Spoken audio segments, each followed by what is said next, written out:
Suicide Squad live service game? Callisto Protocol disappoints everyone.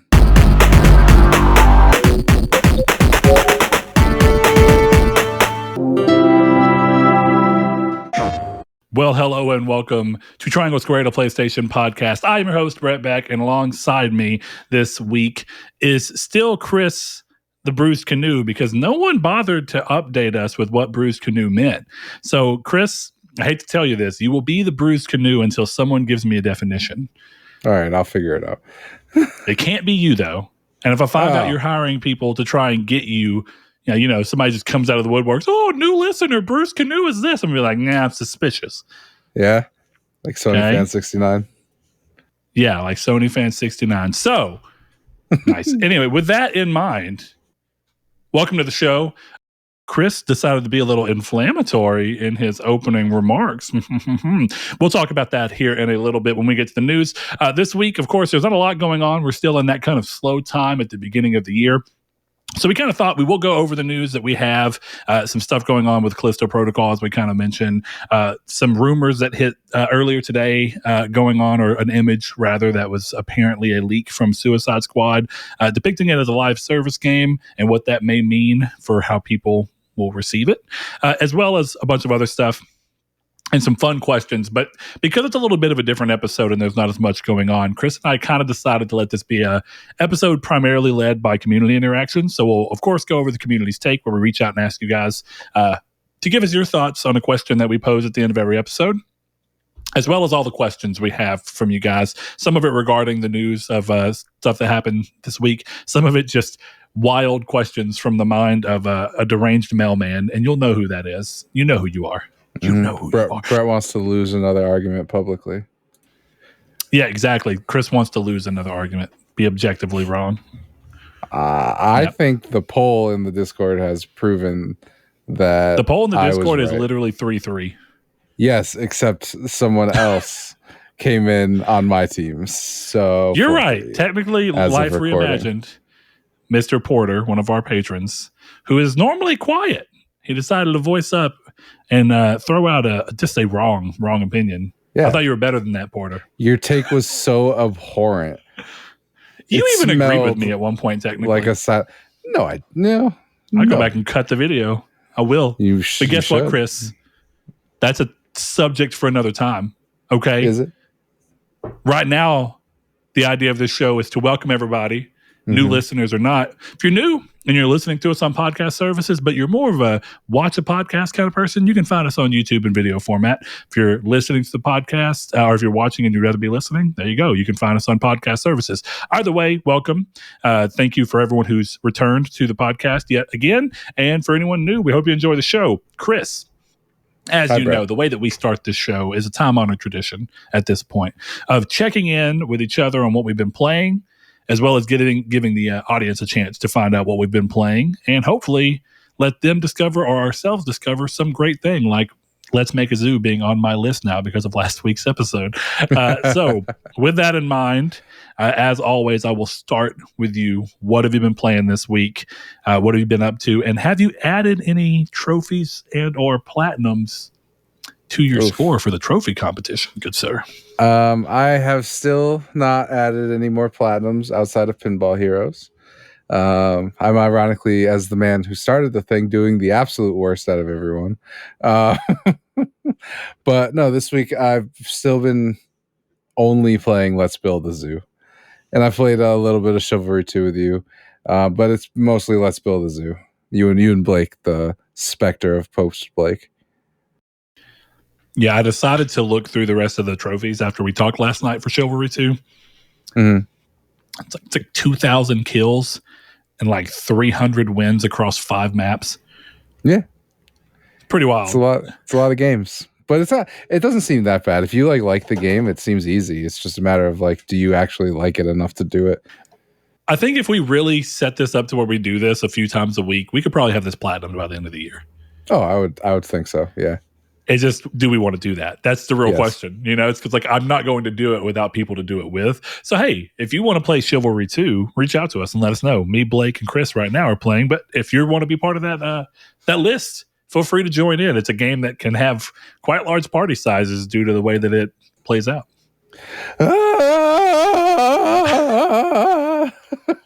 Those battle cries are insanity. All right, man. So you think you're going to go for platinum on Let's Build a Zoo, or does it have a platinum? I think I asked that last week. I just can't remember. Okay. It does. I want it. There's one trophy that's a really big grind, and I'm working towards it, but I'm already annoyed, and I'm not even like halfway there. So, yeah, that's unfortunate.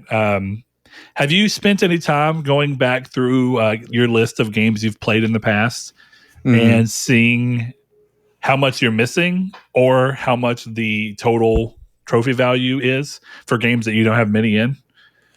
I mean, I have actually a spreadsheet of every game I've played with the platinum percentage and the time to platinum there.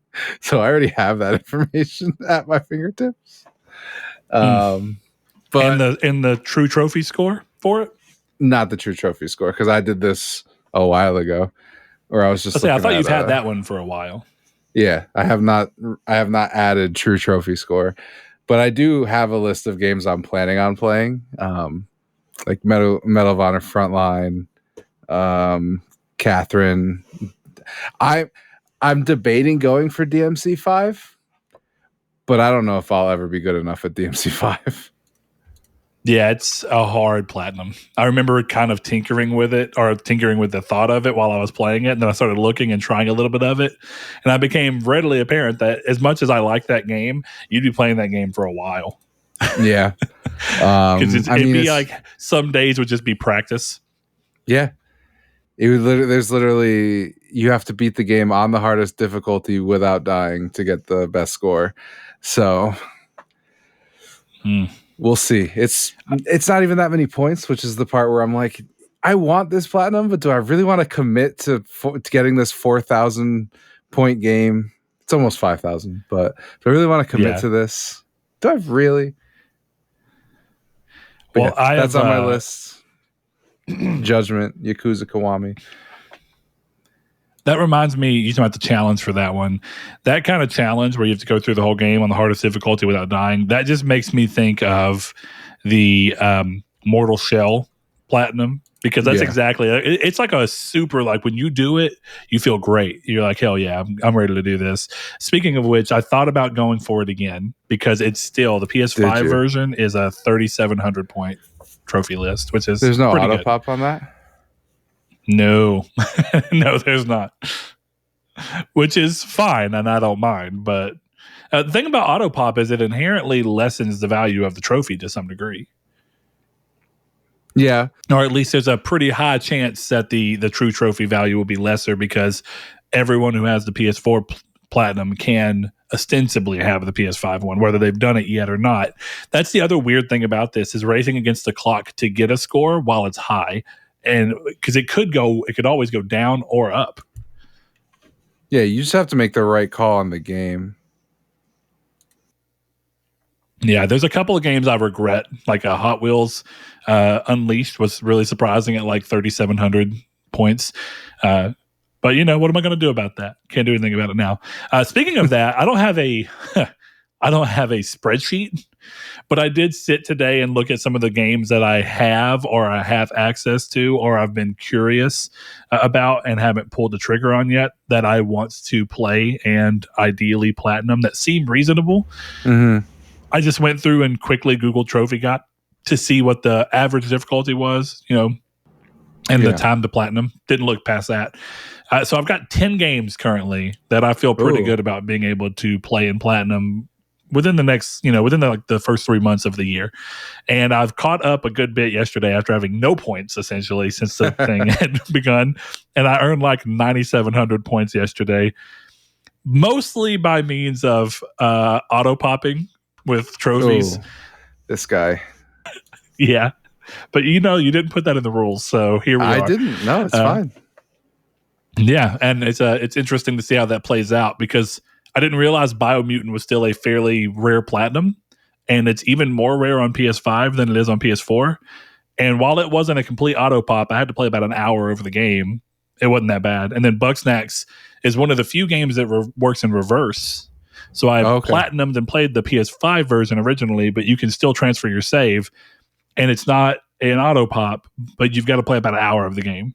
So you have to rebeat the ending again and then go through and hit one of an item or do a couple of things for the trophy completely over again on a few trophies. But other than that, like trigger it. Gotcha. yeah, I was able to pull it off. I mean, some of them you just have to redo again, like scanning a grump after you've splatted them with cheese. Sure. Scanning the snack squatch, bunch of stuff. Nice. So a few of those, but man, that was a really good highlight of going back, because you've done this, but I don't think I have. I don't think I've gone back to PS4 to play a game that I played on PS5 first. And going back to Bugsnax, a game that had virtually, I'm not going to say virtually, it had 0 load screens on PlayStation 5. Loads hard. The amount of loading and how long the load screens are on PS4 really makes you appreciate the PlayStation 5. Yeah. So. I'd be curious to see you go back to Miles Morales at some point, because I think I said it to you. When I played the PS4 version, you could have told me that was the PS5 version. I wouldn't have noticed. Even from a load standpoint, because that would be like the thing that's usually the giveaway. Which Ghost of Tsushima, that's a game that's got a PS5 version with a director's cut, and that game already had crazy fast loading, like 3 seconds. I feel like I could be slightly off, but it was like 3 to 5 seconds for loading on PS4, which was before the PS5 ever came out. And it felt like this is unusual that this game loads this quick. You can hit fast travel somewhere and you're there. Like, you see, it doesn't even show like a loading screen so much as it just kind of quickly shows a little symbol and then flashes back into the game. Yeah. It's pretty cool. So I bet it's probably better on PS5, but it's not leaps and bounds like some, Yeah. I mean, hey, could be like me playing PS3 games more often than PS5 games right now. And yeah, those are some load times, my dude. Yeah, I'm excited for Naughty Bear, which came in, so we can start doing that whenever you're ready. Hell yeah. But at the same time, the entire time I'm thinking about it, I'm like, my memory of Naughty Bear is not dealing with the fact that when I played it and enjoyed it, load screens were the norm. So it's fine. Yes. But man, yeah, it's pretty rough. PS3 specifically had some pretty heinous load times. Yeah. I did forget a game. I have been playing my 2023 game of the year that I haven't even played yet, which is One Piece Odyssey. I've played through about an hour and a half, and if anyone's looking for updates, don't think I can play that game right now. I am not nearly far enough in the story. So like there's like 10 characters in the game, and I've met 3 of them in the books. So I might just have to put it down and wait, or just power through it. But I like the characters. So that you don't ruin your manga experience. Exactly. It's not even the ruining thing. It's just like, we're like, oh, I don't know this character, which means I also don't know the relationships. And I don't understand why there's this gigantic titted witch on the thing. So it's something I might just have to wait and see what happens. But I love the game. I think it's really fun to play. It's a really cool JRPG, but I'm debating between waiting and just going for it. I feel you. Yeah. All right. Well, I've been still playing Need for Speed Unbound. Close to being beaten. My bad. Oh, you're fine. Sorry. If you had more, can please expound and give these people what they want. No. I don't know that they want this, but we do it anyway. I've been playing Need for Speed Unbound. I am nearing the end of the Grand, which I'm assuming is the end of the game. It doesn't make sense for it to be anything else. So I can finally start cleaning up trophies on that. It's got a fairly high trophy score, thankfully. I think it's at like 3,500, which is not bad at all. Hell yeah. And it's 3,200. Not bad at all. Pretty good list. But yeah, I've been playing that, nearing the end of that, having a good time. But there's a few things that kind of creep up in about the design language, and it's probably true of Heat too. But I'm to the point where I don't need money for anything. Like, I've got all the cars that I want, one of each class, decked out how I want, and pretty much perfected where it's as quick as possible. But that means that the way this game's set up, where you have to work through the morning and the nighttime of every calendar day up till Saturday when the grand is, you end up in this thing where you have to do 5 days and 5 nights, and you have to do at least one activity per day or night in order to be able to come back to the garage and progress to the next day. Mm-hmm. So I've got like 1 day. I think I'm on Friday right now. So 1 day until the grand. And I'm just kind of like, I'm just going to go find whatever it is that I can knock out quickly and get back in so I can just finish up the game and start playing free of the day, calendar day expectations of the game. But it's pretty good. Chivalry 2, fun, good time. Bugsnax, Plat, like I mentioned, Biomutant Plat. Those are about the only games I played. I mean, I got the Destiny 2 auto pop for PS4. Nice. Tribes of Midgard, I tried auto popping because it's a server side game, and if I would have done it earlier, but it wouldn't have been in the competition, it'd have been worth. I would have been able to actually get the platinum from auto pop. Instead, Tribes of Midgard, I will still need to play enough to get back to max season rank, and since seasons reset, I would have to start from level 1 of the season and work my way up. Oof. Which I might do because Tribes is really fun, and I wanted to get back to it at the new season. Yeah, really fun to me, Chris. I'm aware. I'm just joking. It's definitely a game. Yeah, it's a game with gameplay and graphics. And now, you know what? I don't care because I've had a few people who have been really liking the games I suggested. So the Lord Corgi is playing on the Conan server that I have and enjoying it. Conan's good. And that's enough to warm my heart. It's a good game. I like it. The cockles of your heart. It is, yes. Mm-hmm. The cuckolds of my heart. Whoa. Anyway, with that being said, apparently we're creating a running thing of Velvet Thunder introducing questions that I think are fun to do pretty early on in the show. So before we get to Community's Take question, we're going to do that question. But Chris, what do you have? Yeah, I wanted to because I think it's we were talking a lot about the trophy competition. So I'm thinking of adding a couple things towards the end of the year.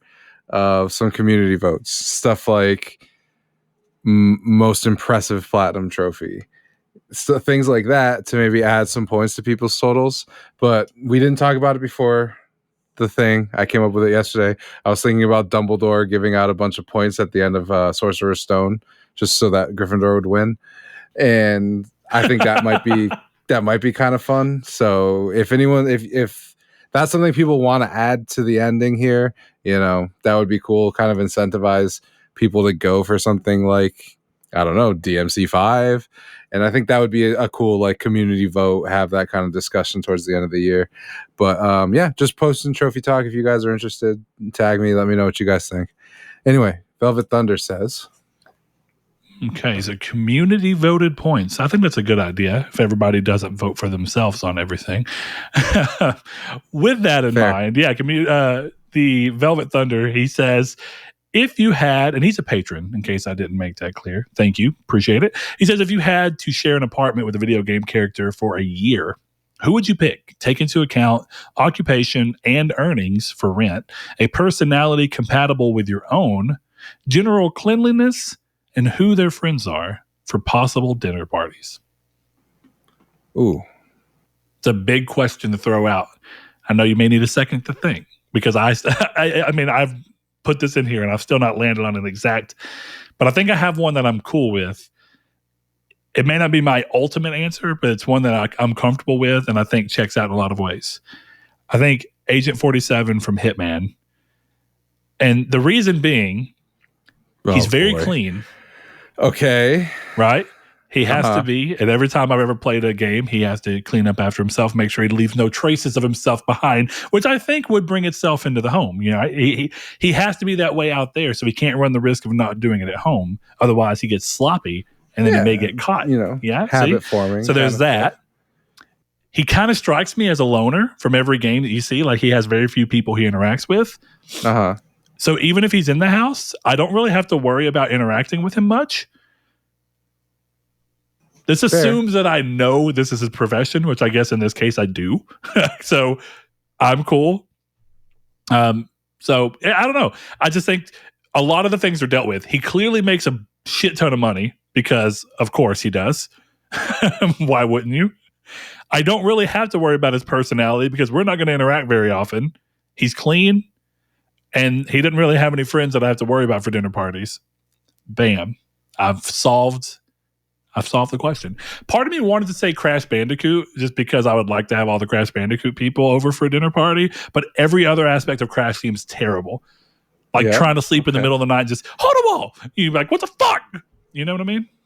Yeah, I do know what you mean. Nothing like a 3 a.m. hoodoo-ba-ga. every time he's trying to get on the toilet, it's wah, wah, wah, wah. Every time he tries to go grab like your fruit that y'all buy out of the thing, like he spins it away and he's like, oh, he can't talk. He's nonverbal. Yeah, that's a good one. I guess Coco has to be there to translate for him. It would be fun for like 3 hours, and then you would be like, what the fuck have I got myself into? Yeah. Also, how does he earn money? Would I just be covering his ass for rent? Maybe. Or would he try to pay me in Wumpa? No, you just see him in alleyways, just spinning around, breaking cardboard boxes, hoping for some coins to pop out. Now, maybe Mario's a good fit for this. For being Mario's honest, a great fit. He gets gold coins. Yeah, gold coins have got to be worth some bank. True. I would say so. You know, I mean, definitely. About what, $1,400 an ounce? Like, yeah, you're making bank. I mean, why not? You know, I have to assume that, I don't know if he's clean, but like if your plumbing starts to mess up, you got an on-hands plumber. Yeah. And then I wouldn't have to crawl into the fucking house. That's actually not. I don't want to do it anymore. Yeah. You know, you go, it's a clogged It's pipe. A you, Mario. Oh. Go get that fixed. So I think I have like two. First of all, Hitman 47 is an insane choice because that man's. It's a super insane choice, and yet I stand by it. It's Death Stranding has the most realistic bathroom level insane, but Blake, the game you were thinking about was Prey. Anyway, I think my picks. One of my picks. I have two picks because one of them is potentially creepy. Part of me hopes that one of yours right now is the cousin from Grand Theft Auto 4, who's always like, you want to go bowling, cousin? Oh, Nico, let's go bowling. But then there's problems because you have to understand whether or not he's paying for bowling every time he asks, or if he's assuming that Nico, being the crime lord that he is, doing all these criminal things, is going to cover his ass when he gets to the bowling alley. I got to know a little bit more about this cousin, you know? Yeah. We need to deep dive into the cousin. Would you just get tired of bowling every Wednesday? He's like, you want to go bowling? I'm fucking sick of it. I'm sick of it, okay? I mean, I bowl in leagues, so no, I would not get sick of it. Bowling once a week. I love bowling. I'm a great bowler. But it's not once a week. It's like every 3 hours you're trying to work and he's calling you a job. Hey, roommate, do you want to go bowling? It's like, I'm trying. Stop. I'm killing the New Jersey mob. Leave me alone. So my potentially creepy answer is Joker from Persona 5. I guess because it's a guy, it's less creepy because I was thinking of the group as a whole, and a bunch of 16-year-old girls living with me is a little weird. But I actually don't know how old they are. I'm assuming 16 because they're still in high school, that age. But it's easy, right? Joker has unlimited money because he kills demons. So I wouldn't have to worry about the house being haunted. Hold on. How does he earn money for killing demons?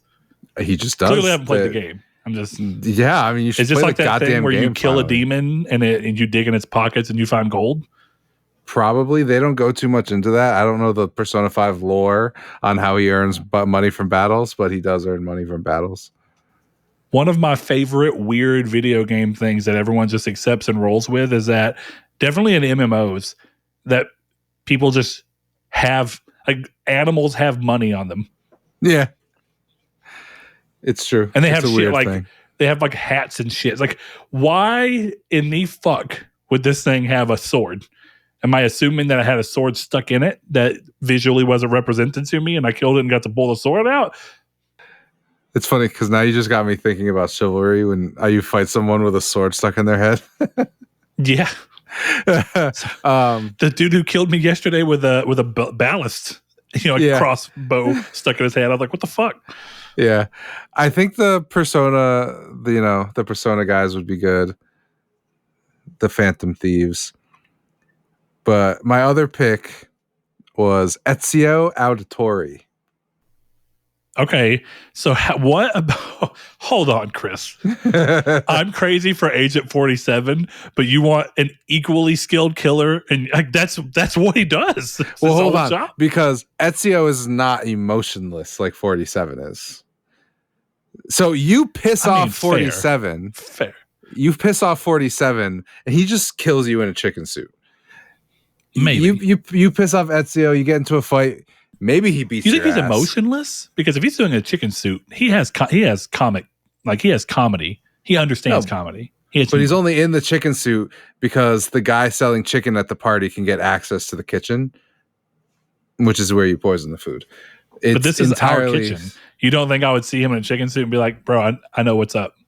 Maybe he just came back from a mish. Okay, I figured it out. It's not going to be that our personalities are compatible. It's going to be that I will work as his bridge with the normal world, where when he comes home from work and he tries to act like he does at work at home, then I have to like talk him through it. And I will be like a pseudo therapist for him, where we just talk shit out. I'm like, hey, that's not a healthy way to do things. Yeah, like he tries to put the chicken suit on, go in the kitchen. I'm like, bro, I know what you're doing. And then I have to confront him, and he has to confront his feelings, and we learn how to communicate. Right. And we become a better household. Wow, this is beautiful. So Ezio has a lot of powerful friends. Leonardo da Vinci would come over for dinner. So that would be kind of cool. Here, I'm going to give you two more quick ones. Pokemon Trainer, because unlimited housework gets done. You sure you don't want to say Vaporeon? I do not, although he might have a Vaporeon. And then the last one is hidden benefits. Yeah. The last one would be Jacob from the Callisto Protocol, because the man's in prison and won't be at the house.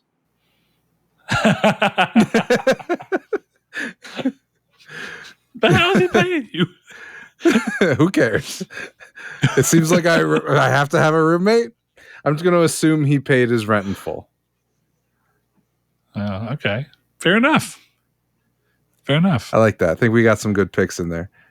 Somehow in this, I don't know why it just crossed my mind, but you thinking about Jacob, I guess I kind of got my brain got there. Thinking about Jacob and the fact that he has all these monsters around him made me think of a sitcom where it's like a normal person living with a clicker from The Last of Us, and that's like the shtick of the show.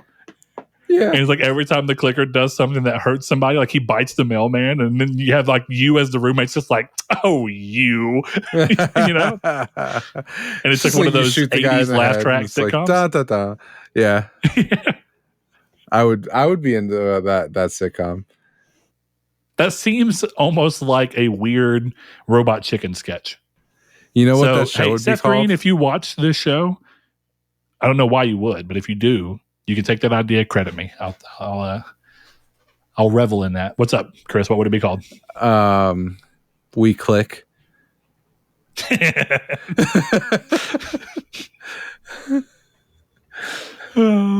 Okay. Oh man. There'd be like an old dude who's blind and can't see, and he'd always be like, "Where's the clicker?" And he thinks he's talking about a TV remote, but yeah. In the eventually the clicker learns to communicate. Yeah. Good God. Oh, hold on. Are we doing the same thing I'm doing with Agent 47 here? We're gonna force the clicker to be emotional again and have to rationalize its thoughts. Listen, clicker. Can I call you Click for short? Yeah. The ending of it's just you're hurting everyone. You're hurting your people that love you. Right. We just want you to be better. It says you're letting the fungus win, man. It's just the end of I know it's called the cordyceps, but you don't have to accept that this is who you are. I hate that, and that would be a line 100%. 100%. Oh, okay. Moving along. That was a fun one, though. Community stake for last week. As we were looking at the New Year's and how people often come in and think about the year past them and how they're going to use information to have a better year ahead of them. Fun one was games often teach us lessons that we can keep with us and use throughout our day-to-day life. What is one lesson you feel you've learned from a game? First of all, throwing this out there, if you want to be part of this, we post this on our social media. So you can go over to Twitter at Triangle SQRD and find us. You can click the link in the description below for our Discord. Be entered in there. We have a dedicated channel for the community stake where you can answer once we ask. And there is, of course, podcast open discussion. So anything you want to talk about the entire episode, feel free to go do so. And then lastly, you can find us on Facebook in the group Triangle Squared, a PlayStation podcast. We get a bunch of answers. Sometimes we get more than are reasonable to read on the show. So we choose roughly 4 to 5 usually. And we always give our patrons who went over to patreon.com/Nartech and gave as little as $1 per month. We give them preferred reading, but we also like to rotate them through and get some either different takes or hear from some people that we don't always hear from. So with that in mind, there are some newer people today. Our first one comes from a new patron. My man, I know him. He's one of my homies in real life. B Edwards 530, as he is in the Discord, but he likes to be called Teddy B. He's a new patron. He went over there and hit down $5 a month. Teddy B, I won't say your full name just in case you're worried about it. Thank you, homie. He says, sometimes you have to choose violence, laugh out loud. And then he says, Need for Speed, Unbound Cops. And it's true. Me and him had a conversation about a week and a half ago where I was talking about how crazy, because he had listened to the episode and called me about it. And we were talking about how when you get to high heat levels and you just want to try and be avoided, that sometimes the best bet, and it really is the case, you just have to go really fast and ram into the police before they can completely scan you, and it will take them down, and that's your best bet around them. So sometimes you do have to choose violence, Brandon. Thank you for that. Savoy Prime, another patron, he says, Red Dead Redemption, you can't escape your past. There's no reason to go any further into that, and I would even argue that in some ways, Red Dead Redemption 2 is the same lesson from a different perspective. Mm-hmm. So that's a good one. That's the way it is. We have a more involved one here, Life Reimagined. He says, it's another one of our patrons, to enjoy life while you can. Time is finite, so escaping for a few hours into a game's world or enjoying the world around you is important. Games give you the ability to enjoy things you would not otherwise have the chance to do, but also encourage you to do the things that you can. That's a really good answer. I like it. I'm going to save this other one for last because I think it lines up pretty well with mine. So Sweet Gran Turismo Jones, longtime friend and listener of the show, he says, easily money management. From the original Gran Turismo to Grand Theft Auto 3, games with economies certainly taught me how to save, spend money, to make money, deferral of instant gratification, etc. Also, that people are assholes when they have no repercussions, i.e. online multiplayer. Facts. It's weird. I agree. Definitely. Okay, so the first part of that, right? Money management. I think it's a double-edged sword. I think that's how receptive are you to thinking about a lesson that something can be giving you?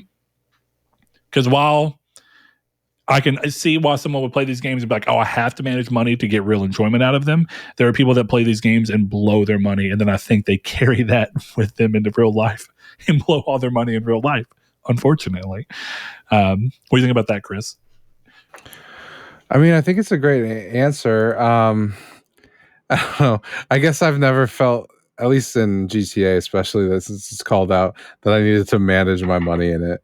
But I do get the sentiment, right? Like, especially in games like Let's Build a Zoo right now. Sometimes I'm like, I don't know if I want to upgrade my park or if I want to build some more decorations. So I get the point. Yeah.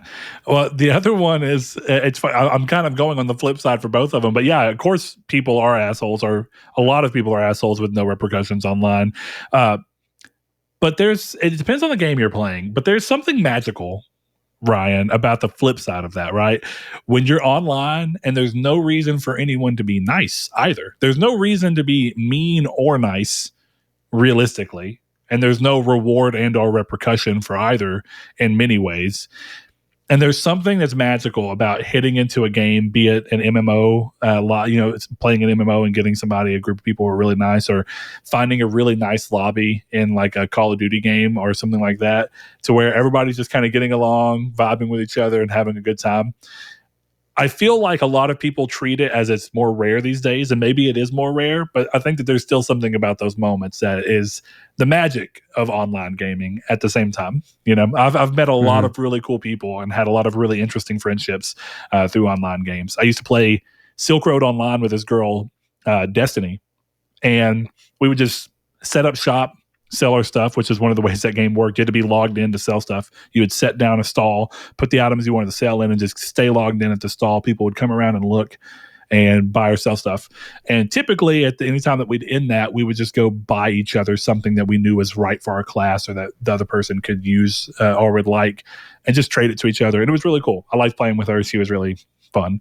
I actually often think I wish I could get on there, and who knows if she's even still playing. The game is still around, but it would be great to be able to message her and just hope that she's doing well and check in on her, because I've met a lot of great people through RuneScape as well, doing similar things.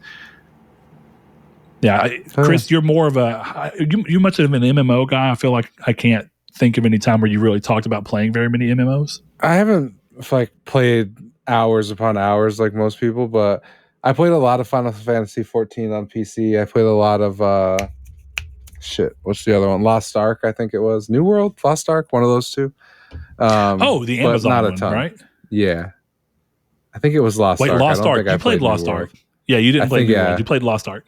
Gotcha. I remember seeing it on your Discord and thinking it was an odd thing to see for you. Yes, Lost Ark. 44 hours played. That's not bad. Yeah, but it's way more than I know there's people that are like, these are rookie numbers for MMOs. Right. I can only imagine that people like Velvet Thunder and Kiki and Josh have hundreds, if not thousands of hours into Final Fantasy 14. Hey, man, meet me at Apex and we can talk. I don't even want to guess how many hours I've spent on RuneScape in my life. It's genuinely, I can't. It seems like a number that would be so stupidly large that I would be ashamed, but also proud all at the same time. Yeah. It's an unknowable thing. It's like, I don't ever want to know the monetary value of my PSN account. Like, I don't ever want to know that. Ooh. Yeah, I think you would be like, I regret at least a quarter of those purchases. Way more than a quarter. Much more. I could cut it down to 75% and probably not notice. That's bad. It's bad. It's okay, Chris, because I think you have a couple of the games that are on my list. Like, you bought Death's Door, didn't you? Yeah. Okay, sweet. I don't have to buy it. No, you don't. Thanks, man. I have it. No, but it saves the world. Didn't have to buy it. I didn't have to buy it. Yep. I should see about going back to that. Apparently, I didn't platinum Guacamelee 2, I realized as I was going through my list, and I really thought I had. Really? But I also kind of thought back to playing it, and I feel like I remember not liking it as much as the first game. Yeah. So I didn't like the first one enough to finish it, even though I got pretty far. Yeah, it was fine. It just wasn't like, I'm not drawn to go back. No, it's rough. I really love the first game. Severed is still probably my favorite game from Drinkbox. It's just a really interesting game that is unlike most games that you find. Like, Guacamelee is great, but it's just pretty much a Metroidvania. I mean, it's really not that different. It's got cool things about it, but I feel like Severed's a very odd type of game that you don't see very often. I'm not going to say there's nothing like it, but it's far more seldom that you see a competent game of its style, whereas there are a ton of competent Metroidvanias, thankfully. The return to the Metroidvania really started happening like 2014, 2015. So that's pretty good times. The last one that we have here comes from Yuna, another newer listener. She says, I think this can apply, or they say, I think this can apply to any JRPG, but friends are there when you need them, and trying to bottle up anything and put it all on yourself can get you nowhere. That is probably, I think, the first time I really thought about a game and how it could apply to life. And this is time to get oddly sappy. Kingdom Hearts 1, not the first time I played it, but the second time I played it, whenever I could actually beat it. Because the first time I played it, we rented it from Blockbuster, loved it, but I got stuck in the Tarzan world. It was either Tarzan or it actually might have been Alice. But it was one of those two, and we couldn't get past it. Me and my brother, we were both pretty young. And I was 7, if I recall. And we were trying to do a thing that my dad ended up catching us on where we put another game into the Blockbuster case to have him take back so we could keep Kingdom Hearts, which clearly did not go over well. But I played it about 2 or 3 years later, right before Kingdom Hearts 2 came out. And I think it kind of really changed the way that I looked at friendships in general, but also friendships as a male, because I think I have a dad who's, I don't want to say he's fairly macho, right? He's not super in touch with his feelings. He's not as bad as I've seen some people be, but we dealt with some weird stuff growing up, and a lot of that is, of course, passed down from how he was raised and his grandfather, who was a bit of a hard ass. And so I think seeing Sora and Riku and everything Sora was going through for his friends and trying to find them, and the fact that, of course, he loved Kairi, but he also loved Riku and his friends, I think it really changed the way that I feel about my ability to be friends with other men, and that it's okay to be vulnerable with them, because I feel like a lot of men who come from hardened fathers have a disconnect from an ability. And this happens with some women as well. My friend's wife was recently talking about how she has a hard time being vulnerable with people because it's always been viewed as a weakness. And I think Kingdom Hearts really showed me that it's okay to be vulnerable. And it's definitely okay to be vulnerable with people that you've found that are your family as much as they are your friend. So that's part of it, because I think of that group being a family. And I think that it's clearly meant to be written that way. It's found family. And I'm a big fan of that. You know, I think real family is important in many ways, and you can't do much about the fact that they're in your life. But I think family that you choose to put there is really important and really interesting. So that's mine as well. I like that one a lot. There was one I didn't put on here, but I want to reference. It was Velvet. He said that he played some game on Dreamcast. I can't remember what it was called, so forgive me. It was a little racing game. And he said he played it so often that when they visited London, he was able to make himself take himself around London because he played that game so much that he remembered it. And it made me think of when we were in high school, and one of my favorite racing games of all time, Midnight Club Los Angeles, came out. And it was said, of course, I've been to Los Angeles and haven't really thought about trying to go to the areas where it was around, but it's said that that game was so realistic to what Los Angeles was that if you learned the city in that game, you could go to Los Angeles and navigate your way around. And I always really wanted to check and see if that was true, but I'll never know, I guess. I say that I could still play the game a lot again and then go to Los Angeles. Maybe one day if I get filthy rich, flush with cash, I'll do that. It's time to start playing the lottery, dog. Speaking of which, man, that brings up, I really miss games that were willing to take a little bit bigger of a chance. Like, I'm really enjoying Unbound, but as I told Blake, I don't think it's that different than Heat or Payback. Like, in many ways, it's a similar game. And it's been a little funny to see people being like, oh, Unbound's so good. The last 3 games or the last 2, whatever it be, weren't very good. And I'm like, this game is almost identical to the last game. I think you're just kind of hopping on the fact that there was a hate train behind them. Rightfully so, because of Payback's very odd system. But a game that was racing, that was really high quality, really interesting, and I think really tried shaking up the genre was Los Angeles, because you had the ability to hold the triggers and then flick your analog stick, and you could go up and ride on 2 wheels. I don't know if you've played the game. I have not. But you had like classes. You could have like a heavy vehicle, light vehicles that could take more damage or hit more. You could ride motorcycles, which, of course, if you got hit, would completely fuck you up, but you could be very fast and maneuverable. And then the last thing that was my favorite aspect of the game is that you had a race, and it was from point A to point B, but you didn't have checkpoints. All you had to do is get to the end. And I love that because it meant there may have been a very few checkpoints, but I really don't remember there being any. But the idea was that you could just pause the game. There was a representation of every street. You could zoom in on the map and then figure out your path. Or if you remember the city well enough, you could figure your path out of how to get there that would be faster than what you thought the AI would do. And I just thought that was super unique and interesting. Like, all your races were in the open world. There was no way to go the wrong way. Like, even now, Need for Speed Unbound, if you get off the track, it's like, wrong way, we're going to reset you in a couple seconds. And it's that lowest common denominator thing that kind of holds gaming back. I thought Midnight Club was super interesting for being like, we're just going to trust the player to figure it out. And do it the best way possible. It's a great game. I loved it a lot. Yeah, Midnight Club's dope. Or I've always heard it is. I never actually played it. You should. I should try and find it and buy it for you. That works. I mean, you bought me Naughty Bear at this point.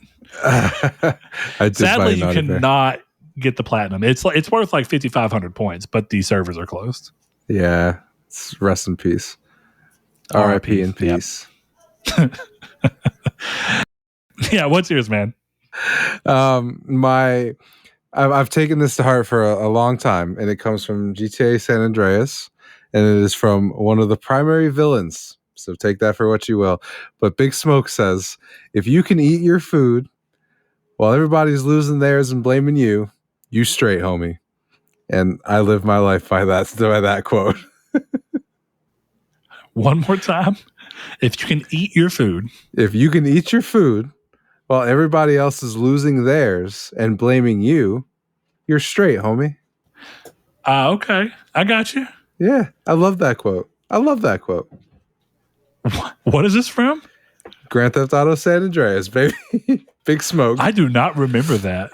Yeah, it's right after the I got 4 number 9s, a number 9 large, a number 4, okay, and a Diet Coke. Gotcha. So that's the life lesson I learned from a game. If you can be good while everyone else is freaking out, you're good, man. You're straight. You're straight, homie. I've never thought about looking into why that saying came about. Like, you're straight. Yeah. Doesn't mean like what's the history of that? Should look it up one of these days. Yeah, break it down from its cultural point of view. Yeah, I mean, why not? Yeah, it's interesting to learn why things are the way they are, right? Yeah. Like, I'd love to know why Callisto Protocol is disappointing people. Oh. Well, we'll let people know that right after we let them know that if they're listening on podcast services and they like what they hear, they should head over and give us a review if they have a review system or a scoring system. So if you can rate the show, great. Rate it. Let us know how you like it. Let others know how you like it. If you can review, even better. Let us know what you do and don't like about the show. If you're watching on YouTube, if you like what we're doing here, subscribe if you want to be made aware of when these episodes go up every Wednesday. You can hit the little bell notification button. We won't be spamming you with daily videos. It's up to you if you want to do that. Comment on anything that you want to talk about throughout the show. We've been seeing a lot more comments lately. Those are fun. Appreciate everyone who reached out about me and my stepfather. Thank you. But to get into the news, the first piece, as Chris has forewarned, is about Callisto Protocol. It has disappointed its publisher as much as gamers playing it. Ouch, Chris. That was a very good editorializing on you. According to MK Odyssey, the game's budget was about $162 million, and sales have not managed to recoup the cost. The game has sold 2 million copies so far, but needed to be somewhere closer to 5 million to hit Krafton's lofty goals. According to Samsung Securities, Krafton had expected the Callisto Protocol to sell around 5 million copies. However, quote, considering the current sales ranking, cumulative sales of 2 million copies will not be easy until this year. Ooh, now this is interesting because I think if you listen to our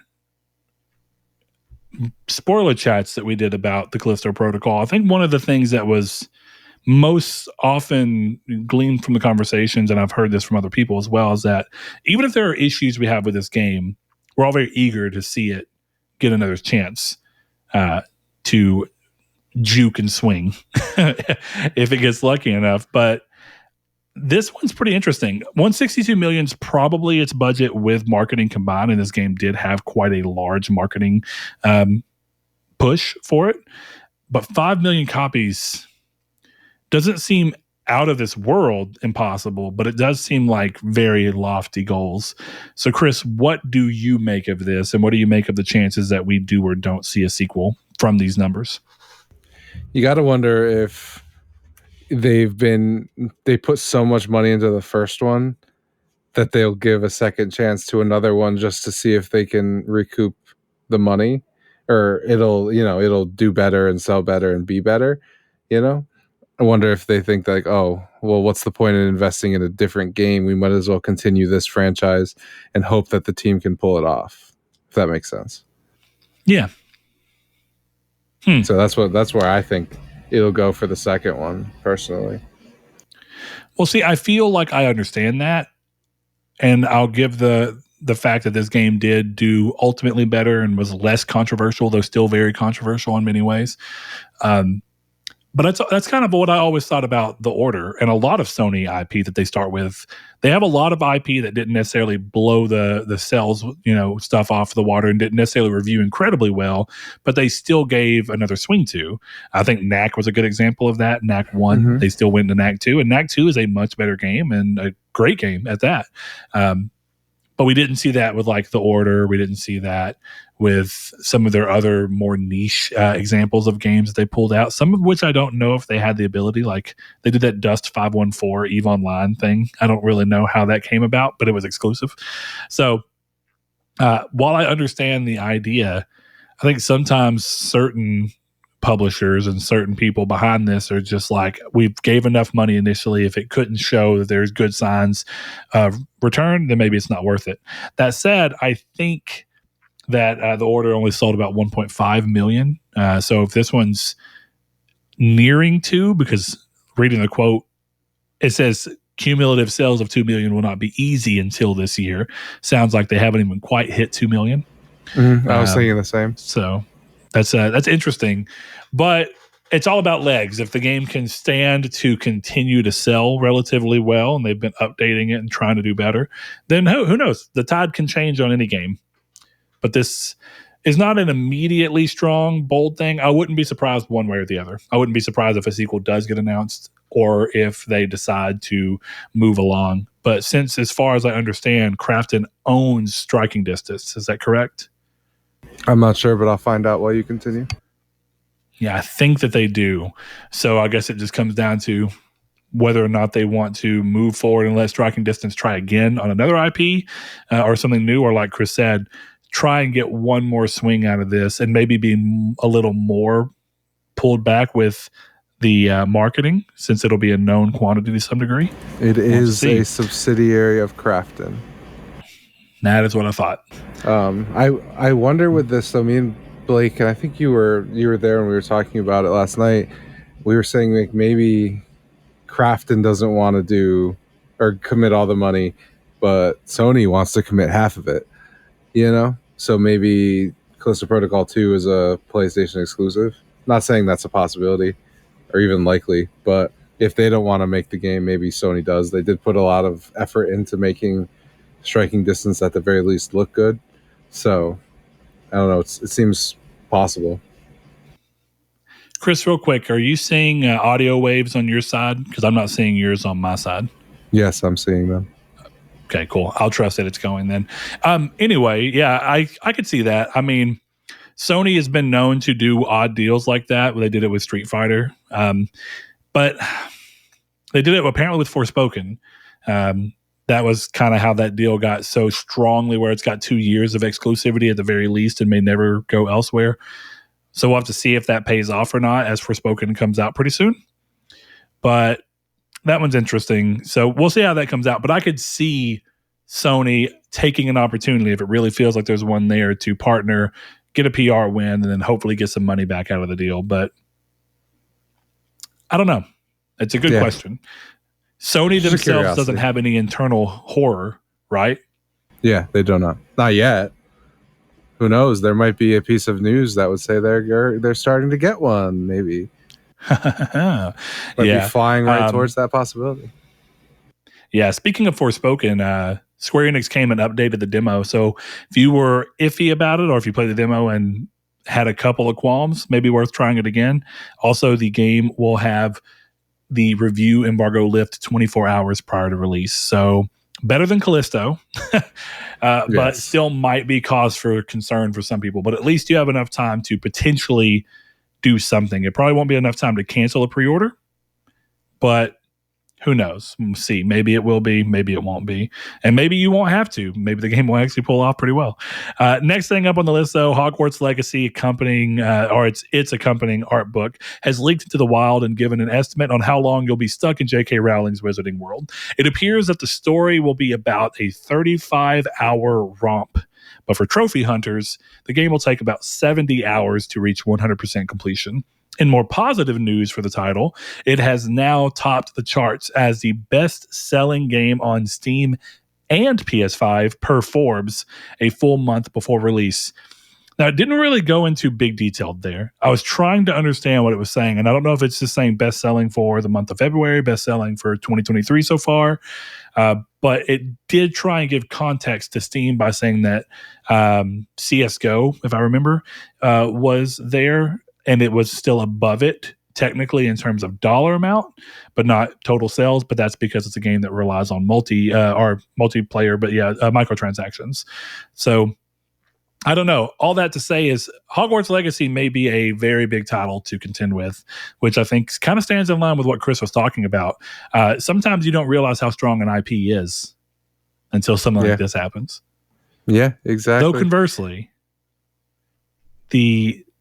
what are they called? Mystical Beasts? What are they called? The movies Fantastic that have Beasts. not done very well. Fantastic Beasts and Where to Find Them. Yeah, they have not been doing well. So I don't know how that bad. plays in. But are they bad movies? Yeah, exactly.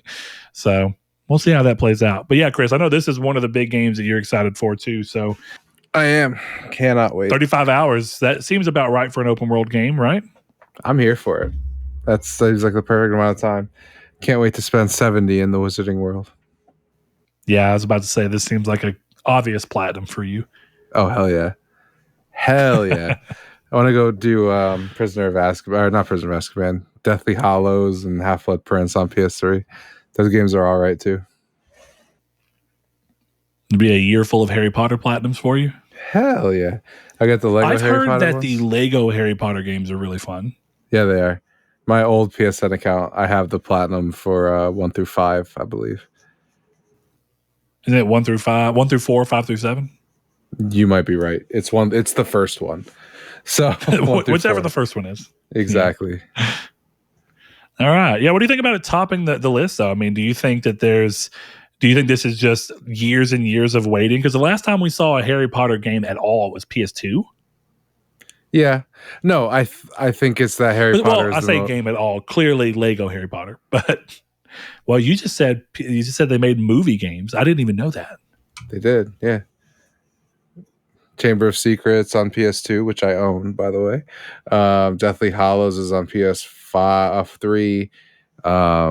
Prisoner of Azkaban is not, but I think Half-Blood Prince is. And I don't know if there's games for the last two. Deathly Hallows. I might order. Yeah, I said Order of the Phoenix. I'm an idiot. I'm not surprised that they made games for every movie. I guess I just didn't realize I'd never seen them. The last game I can remember seeing is the PS2 Quidditch game. Yeah. If I remember correctly, I want to say Deathly Hallows is supposed to be pretty good. Like, it's just a third-person shooter. And it's supposed to be pretty sick. Third-person shooter, Harry Potter. Yeah, he's just... I remember seeing video, and you'll just see Harry holding his wand like this. Just bop, bop, bop, bop, bop, bop, bop, bop. It's like, oh, fully my. automatic. Hell yeah. Fully automatic stupefies. But I think the reality is that no matter what you read on the internet, Harry Potter is one of the most popular franchises in the world. So this was always going to do better. It's like, I think I said on a show last year before it was delayed, I thought it would outsell Call of Duty. And since 2023 does not have a Modern Warfare game, I'd be willing to bet it will outsell Call of Duty this year. Man, thinking about it, I've always felt like I thought Lord of the Rings was comparable to Harry Potter, but maybe it's not. From a sheer popularity standpoint, maybe it's not, because by the same idea, right? If I was correct and they are fairly comparable in terms of fandom, then you would have imagined that the Middle Earth games, which did really well, Shadow of Mordor and Shadow of War, they did very well. They're great games. They're great. But they did not necessarily blow sales out of the water by any means. You know what I mean? Like, They did really great for Lord of the Rings games, which had been kind of slumping down to some degree. There's some really great Lord of the Rings games. Speaking of movie tie-in games, the Lord of the Rings Two Towers PS2 game was amazing as a kid. It was also incredibly hard. Yeah. But depending on how well this does, it may very well surprise me. Nothing else, it'll be proof that even if Lord of the Rings is roughly as big as an IP in terms of interest and fans, maybe not all of those fans game, which would really surprise me. Because if I'm being honest, Lord of the Rings seems like the exact thing that people who like D&D and Warhammer and all these different games would like. And those seem like people that would be inclined to play video games. I don't know. My mom's read Lord of the Rings. So, like, I mean, fair. First off, Harry Potter is the number 8 most highest grossing franchise of all time. So, yeah. I don't know what the Lord of the Rings or, Middle Earth, or whatever you want to call it. I don't know how big of a franchise it is. Don't really know how to go about typing that in to search. I don't know. It's not on this list. It's behind stuff like One Piece and One Piece Demon is massive. Slayer. I'm actually not surprised. Oh, me neither. It's fucking incredible. Fast and Furious is ahead Demon of Lord of the Rings. Fast and Furious kind of checks out. That's a very broad. Middle Earth. I don't know the number because it's very far down the list, but it's behind Phantom of the Opera. So that should give you some context. It's made 5.8 billion lifetime. It's God, how much has Harry Potter made? Give me 1 second. This is the 3 surrounding Lord of the Rings. It's Phantom of the Opera, right, with 6.15 billion. Middle Earth, 5.8 billion. Shrek, 5.8 billion. Shrek is a force to be reckoned with, man. Hell yeah, it is. Harry Potter's made $32 billion. Holy shit. Okay, that's pretty wild. And if we're taking that's context new perspective of this for list, me, 100%. Harry Potter is above Call of Duty by a wide margin. So I would not be surprised if this is the best-selling game of all time. Not of all time, but this year. What if it is of all time? That would be insane. You could sell me on that argument, but I don't think anything can beat Wii Sports. Yeah, Wii Sports is a pretty bad one to have to go up against. Yeah, you can't fight Wii Sports. Speaking of Wii Sports, I was thinking back to that list, right? I was looking at Sports Champions, an incredibly fun game that was a pack-in game for pretty much all the PS Move bundles that you could get on PS3. And I thought that would be a cool platinum to have. And I looked it up, and dude, first of all, it's worth like 6,000 or 7,000 points, maybe even higher. I genuinely can't remember, maybe 8. And it is hard. It is really hard. I did not realize that, but it's very difficult to get. And I've played like 40 or 50 hours of it. But man, I was really surprised. Weird games like that tend to have high ones. Farpoint, basically the first PSVR first-person shooter that they coupled the aim controller with, is worth like 9,700 points. And Firewall Zero Hour, the best first-person shooter on PSVR, its platinum is worth like 10,500. Like its whole trophy list is 10,500. That's crazy. Well, Blake has my PSVR now, so enjoy. Good luck with that. Yeah, go for it. Get all the VR platinums.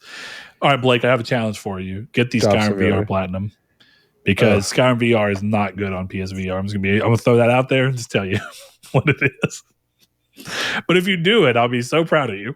Play Walking Dead Saints and Sinners. It's a great game. It seems highly likely that one's going to be ported to PSVR 2. So I'll play it there. If not, I'll hit up my Oculus and play it there. I would agree with that. So the highest selling game of all time is Minecraft at 238 million copies. And then Wii Sports has 82.9 million. I mean, you assume what, $10? Oh, that game's way higher, but it started lower, so I'll give it that. It started as like a $15 download card, something like that. Yeah, I mean, if you assume the mean, right, around $10, be $238 billion around there. God. Then you just double that for every 10, so it's really A lot of money. It's trillions. That's rough. Also, smart move on Microsoft. Yeah. You know? Now look at it. Speaking of which, I don't think I have the PS4 Minecraft Platinum. It's either that or the PS3. Oh, I have the Vita one and either the PS3 or the PS4 one. We could knock that out. Blake's been pitching it, and I don't want to do it because the last time I started playing Minecraft with Blake, he sold his PS4. So I don't know what I do. Do you think as I a would friend. do that? Or are you I don't worried know. that Blake will sell his PS5? No, because Blake will start playing with us because we'll be playing Minecraft. So Blake will play because he wants the platinum, and then the next day we'll be like, "Oh, you want to jump into our world? You know, blah blah blah. We're together." Be like, "Oh, I sold it for a fucking Wii." Sold it for a Wii and a stick of bubble gum. I really wanted to play Mad World, so I sold my PS5. He wanted to play I'll buy Epic another Mickey. one soon. Speaking of which, Epic Sorry, Mickey, Power of Two. Great game. Incredibly, it's like 8,000 points for the fucking trophy list. Wait, and what? I own that game. Can you even get the platinum? Is it one of those? I don't know. I didn't bother looking, but I was very surprised at the amount. Moving on to the next piece of news for the time being. Suicide Squad Kill the Justice League is apparently going to be a live service title, which, correct me if I'm wrong, but I feel like this is not the first time that this has kind of been talked about and or hinted at. I would agree with that. But maybe this is the first time that there's an image, rumoredly, that is leaked from the game. I think everyone was just holding out hope it wasn't true. That's all. But I think it was always true. Crazy thing is that it may still not be true any longer. But I feel like they basically said it when the games were launched. I mean, if you just finished reading the news and then... Yeah, we'll talk about it. So Suicide Squad Kill the Justice League is apparently going to be a live service title. The game's menu surfaced on 4chan and then was corroborated by VGC. It shows a store, battle pass, loadout menu, and a missions list. This hasn't been confirmed by the devs, but has also not been denied. It remains to be seen if this pans out the way we expect, but notably, the only Batman-adjacent title that was confirmed to not be live service with Gotham Knights. And Gotham Knights is an interesting touchstone because many people would tell you that game's general design and a lot of stuff that's in that game seems like little vestigial leftovers of a game that was at one point in time trying to be live service and then maybe pulled back as much as they possibly could once Marvel's Avengers kind of didn't do what anybody thought it was going to do. Do you agree with that, Chris? Because I think you've seen some of the Gotham Knights stuff, right? Yeah, I played a little bit of it. It definitely... My theory about these two games is that WB was like, one of you is a live service and one of you is a single-player game. Now go make your games. So then they both started making live service games, and then WB made a choice. That's what it seems to me. Of the two, right? We know that Gotham Knights isn't one now, but of the two, which one, gut feeling wise, from what you know about Gotham Knights and what the little bit we know about Suicide Squad, and of course the high hype levels of Rocksteady being involved, which one do you think would have actually made for a better live service game? Suicide Squad for sure. Yeah. Do you think that's strictly because of the pedigree of the developer, or just the basic idea of the IP in general? No, it's just the basic idea for me, right? It's kill the Justice League, but do you know how many iterations of the Justice League there are? So it's literally just mission after mission can keep coming in and rolling in. Oh, go kill Blue Beetle. You know what I mean? Like, oh, go kill Wally West Flash. You know what I mean? Like, there's so many ways that they can just throw a weekly mission in. Oh, here's a raid. We're fighting Darkseid. Like, it makes the most sense. Whether that makes for a better game is a different question, but in terms of like looking on paper what you could do with a game surrounding killing superheroes, Gotham Knights Kill the Justice League does make the most sense as a games as a service. I think I agree with you, but at the same time, I think Gotham Knights trying to tamper around with this idea of the Court of Owls, right? Yeah. I think that if they pulled this off right, they very easily could have destinied this up to where they keep going layers and layers deeper as more story comes out and new DLC hits, and they can do something bigger and they can dig deeper into what the Court of Owls was.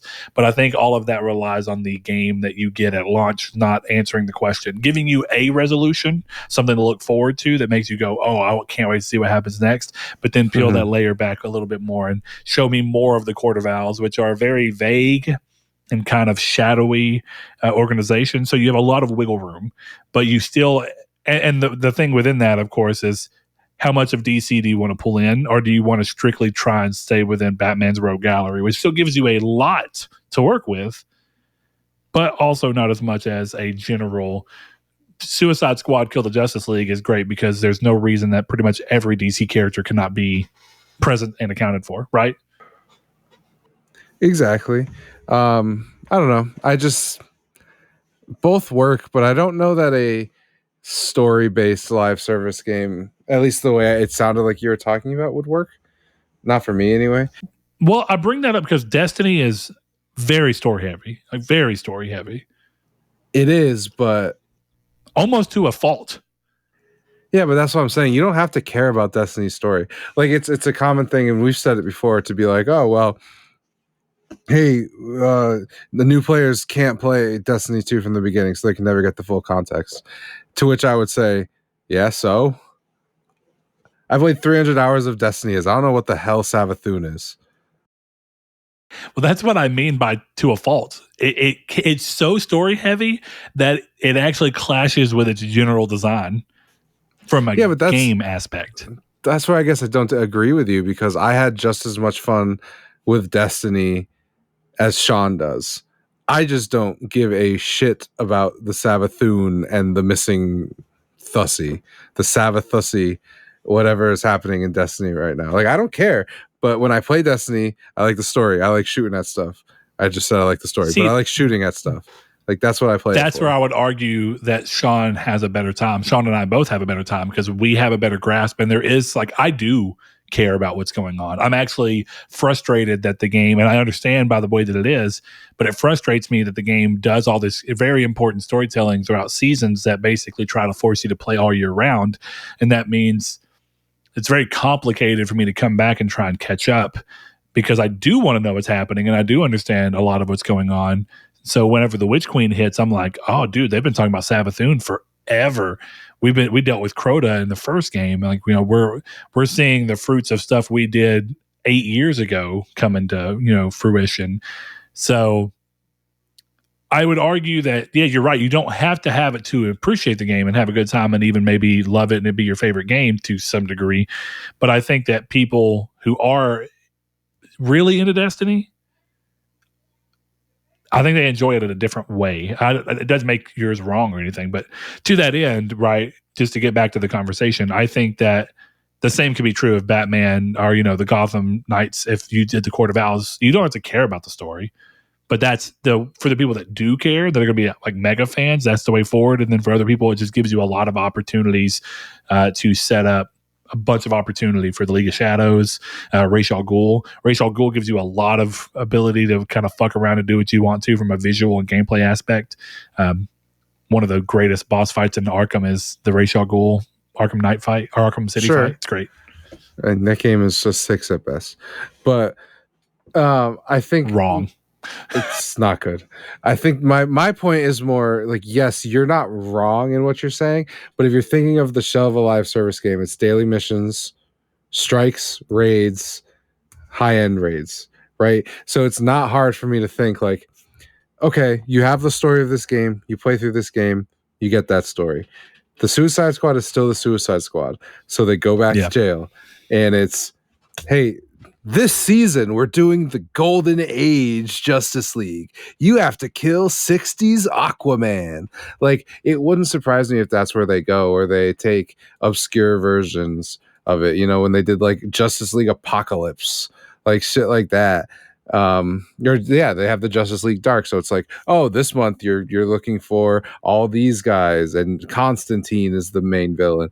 You know, I think setting it up in a way where they can just slap in new characters and make it a game that keeps evolving, and the story still continues. You're still following these characters, but this season we're doing this, and the raid is against Darkseid and all this stuff. I think you have just as much opportunity to tell a story, and you're not hampered by having to do Court of Owls.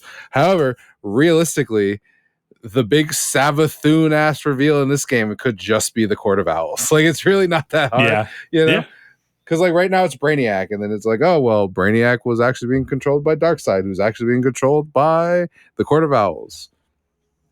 So I think there's just as much opportunity in this one, but I think the setup for Suicide Squad is more conducive to making a live service game. Yeah.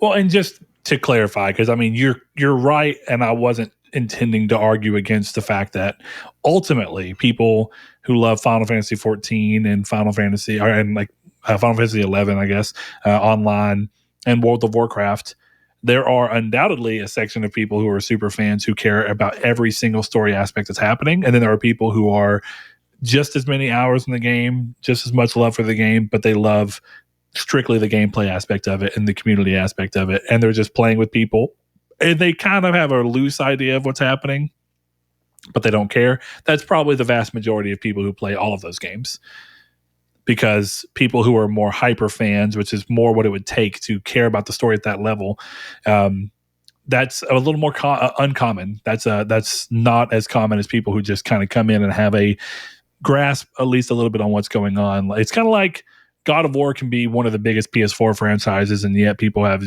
people have only the context clues from the last 2 games as to what happened in the first 7 games. So there's people who are mega fans who cared the entire time and had to play Ascension to figure out how it fit into the puzzle. Then you have people that loved 1, 2, and 3 but didn't bother with Chains of Olympus or Ghost of Sparta or Betrayal on the phones or Ascension. Betrayal on the Nokia phone. Man, what a time. I did not play that game. Yeah, I didn't play that one either, but that's okay. Yeah, we'll see how this ends up playing out. I guess, do you care if it's live service? Like, does it impact the way that you feel? Because like right now, you're not even truly, say this, you're excited for the game, but you've clearly had some issues as the game has been shown. You've had your complaints about aspects of it. I think the game will have to be significantly better for me to truly care. Whether it is or isn't. If it is a live service game, the game will have to be better than it would be if it wasn't. To overcome the fact that it is one for you. Okay, I exactly, yeah. Okay, understood. All right, we'll see how that ends up playing out. Next piece of news, one of the most reliable leakers of all time, The Snitch, has followed in the footsteps of Tom Brady, Michael Jordan, and Brett Favre by unretiring to bring us another piece of potential news. In his Discord, he said that someone reliable had reached out to him and said that PlayStation would be announcing a bunch of third-party stuff soon. This dovetails nicely with the persistent rumor that a Metal Gear Solid remake is in the pipeline and about to be shoved into the spotlight. More recently, the voice actor for Raiden responded to a fan calling for a sequel to Revengeance with a hint that the coming weeks would be interesting. Interesting. Oh. Tell me more, tell me more. Yeah, that one's This has been going on so long that this seems like a where there's smoke, there's fire situation. Yeah. I could see that. There's been conflicting reports. There's been reports that it's Metal Gear Solid 1. And then there's reports that it's Metal Gear Solid 3. Metal Gear Solid 3 makes a lot of sense because it's canonically... not really is it canonically the first game either, to be honest. It was for a long time. And then it wasn't. Yup. So I don't know. But then again, if you look at, okay, I don't want to say too much, but I don't think it's really wrong to say that 5 takes place before 3. I wouldn't have said it. Really? Yeah. I mean, if you start playing that game, I think it's pretty obvious. I don't know. I mean, maybe not. I mean, me, I don't know. So many aspects are in that game that I feel like Yeah, but I feel like the whole point is that we can't keep talking about it. We can't. It's impossible. Yeah, you're right. I wouldn't have said that, but I don't know Metal Gear enough to know, and I haven't played 5 in a long time. So it could not be a spoiler. Anyone who played Peace Walker, as soon as they start 5, will know. That's a good point. I do know that. And Peace Walker was advertised as being before all of those. Yep. You're right. So that's all I'll say, and then we'll let the rest of it go. Metal Gear Solid 5 is a really interesting game, even if I don't like Incredible the game play.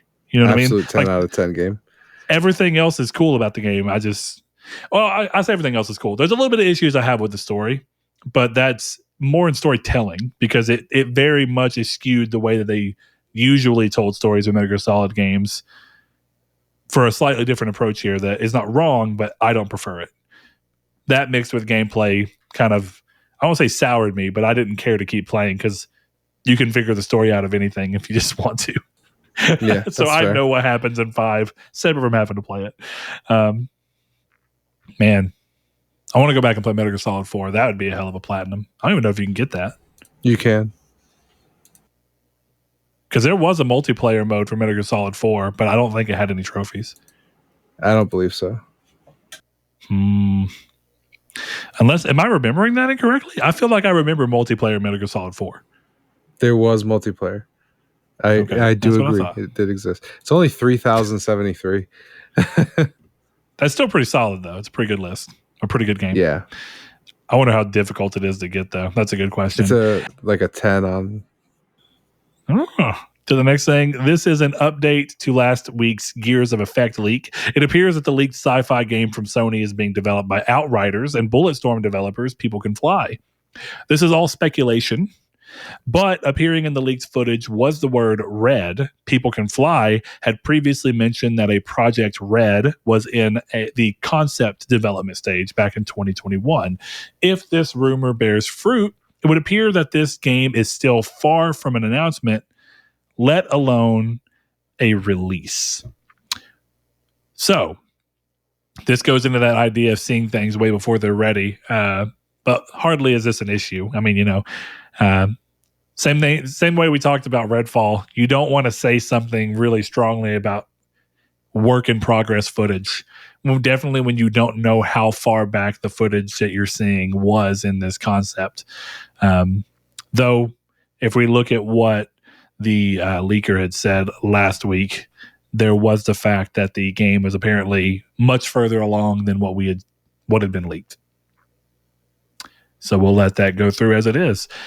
Chris, hi. You played Outriders. I did not. Does this change anything about your excitement for this being a possible answer for who's making the project and the project itself for Sony? No, I think People Can Fly is the definition of a fine developer, and that's okay. But I don't look at this game as like People Can Fly is making it. It's a 10 out of 10. It's like People Can Fly is making it. Cool. It might be good. Like Does it drive you at least a little more towards playing it than vagueness of who's going to make it? Yeah, because I know that what I can expect, which is decent gunplay, mediocre story, decent graphics, and that's fine. I think Bulletstorm is their best game. Actually, Gears Judgment's pretty good too, but I like Gears of War. I like Bulletstorm. Bulletstorm is awesome. So, I hope that they skew more Bulletstorm. But to me, the trailer, not I guess trailer is the wrong word, but the leak felt like a survival horror sci-fi RPG. So, who knows? Yeah, interesting for you to name check Judgment. That's the game that most people think of as the worst Gears of War game. Oh, I love that game. But it's not a Gears of War game in the sense. It's an Angry Birds game. Like that's what the game is. Okay. You go into I haven't played it. You go into levels, you find a way to get the highest score, and you have to get 3 stars at the end. It's an Angry Birds game. So is it more in line? I thought it was more of a traditional Gears game. Is it more in line with Bulletstorm, where it's just about doing cool shit within that level to try and score points? That's what I remember, yes. Okay. News it's been to a me. long time. Either way, I am excited for this. Not in a way that I'll buy it on day one, but more excited than just XDev, who I've never heard do anything. At least I like Bulletstorm and Outriders. So with that in mind, and I technically having not played Outriders, I fell victim to calling it one as well. And I think in some ways I'd call it a pseudo games as a service. But there's some thought here from some people, me included, that since Outriders at least brushed against a lot of the ideas of games as a service games, do you think that this would make this an obvious choice to be a games as a service game for Sony if this is indeed the developer behind it because of Outriders? And do you think it being Sony's money and bigger budget and probably a little bit less of a firm grip on what's going on with the studio, because we know that Square Enix is pretty aggressive with its Western partners and Western studios, and how much they handhold the game. So with that in mind, do you think this would be a games as a service? And do you think that it being under Sony gives it a much higher chance to be a higher quality than Outriders and maybe pull it off a little bit better than what Square was able to work with People Can Fly on? I definitely think that it being a Sony game gives it the potential to be higher quality. What I find the most interesting is kind of watching and seeing if the game is good enough for them to be acquired, which I also think is interesting. Which this is you want to put on a tinfoil hat, put it on right now, right? Sony has been rumored to buy Square Enix. People Can Fly is very tied in with Square Enix with Outriders, and Outriders is continuing. Sony, using their relationship with Square Enix, is working with People Can Fly. Sony is making Outriders 2, and they're buying Square Enix. Man, okay. I follow you. Even if I don't know that I agree. I don't agree, but I just think it's funny, like, thinking of that coincidence. I feel like at this point, would they have called Outriders 2 Project Red? I guess, depending on how early in concept it is, but who knows? I know that Outriders is supposed to be continuing, but also that was weird because I feel like People Can Fly were talking about how they had not broken even yet. Like they hadn't gotten paid. The game broke. Yeah. Yeah, the game broke even. They had not profited from it. And we know that Square is pretty bad about what their expectations are for games.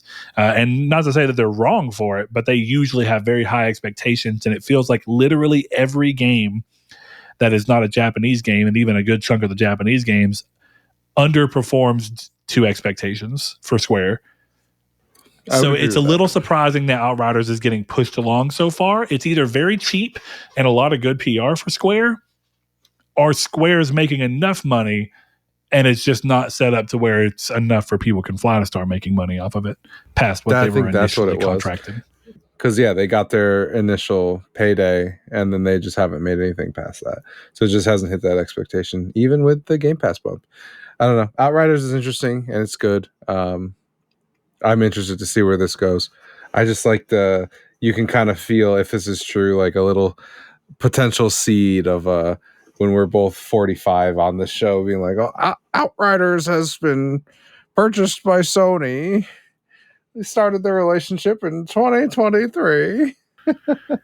Yeah, I mean, it's weird seeing Sony get so quick to acquiring developers lately, and I get it. It's kind of you have to try and go through the process that Sony likes to do much quicker than they used to.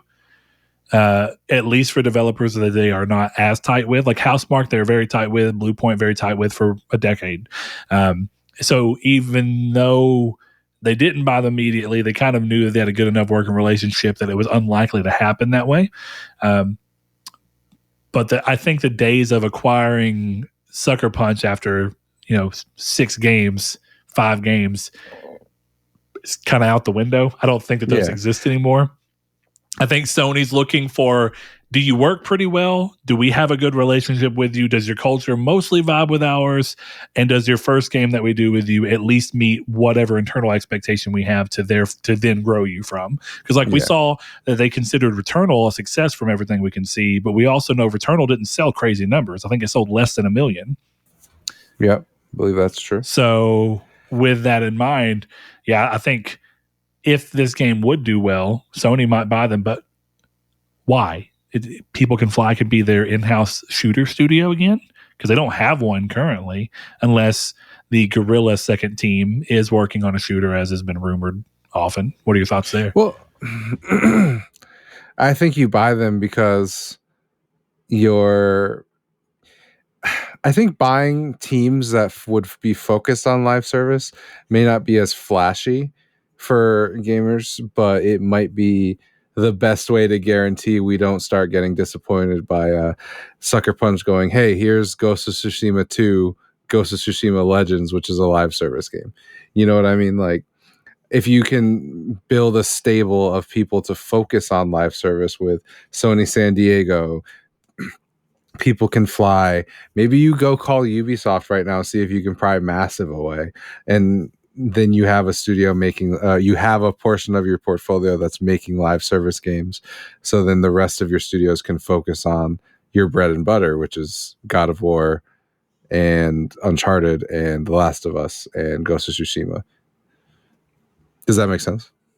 Yeah, for sure. You brush against something that I noticed isn't in the news, but I think it's worth quickly mentioning here. While we're talking about M&A and all the stuff going on, Ubisoft's in weird spot right now, right? Canceling 3 games that were unannounced, delaying Skull and Bones again.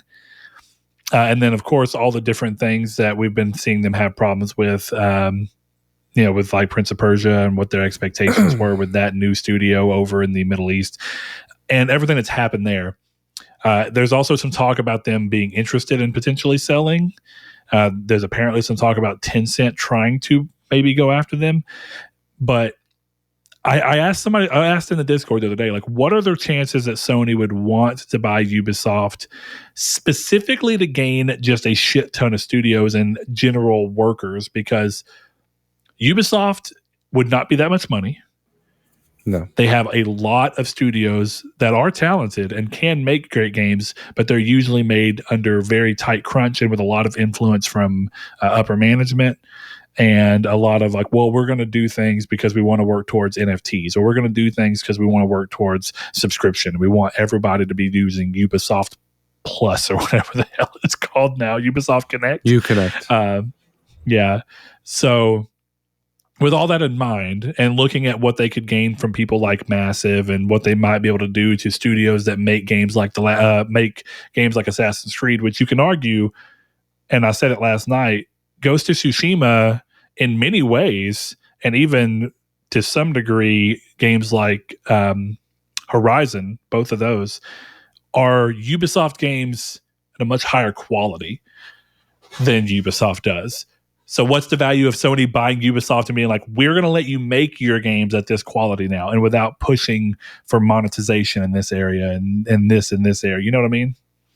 And then, of course, get Massive. I just don't think that the Ubisoft or IP stable of IP is very valuable. It's like you get Assassin's Creed, Watch Dogs, Just Dance, and Avatar. Far Cry. Sure, but Far Cry 6 kind of sucks. I just think... Agreed. It got a Game of the Year edition, Chris. Somebody definitely gave it that. I think if you really think about it, though, the most savvy reason to pick up Ubisoft is Tom Clancy, right? Doesn't that solve everything? Hey, we don't need a shooter. We have Tom Clancy Rainbow Six Siege. Like, go play that. Yeah. And hey, Guerrilla, Killzone's dead, but you want to make Tom Clancy's Zone Kill? Like, it's all very. They have so many ways that's the only thing. So I could see if you go to Eves and you're like, we're not interested in Ubisoft at all. We don't want Assassin's Creed. Maybe you could take Assassin's Creed if you can pry that out of them. But we don't want your craft. We don't want the license to battle chess.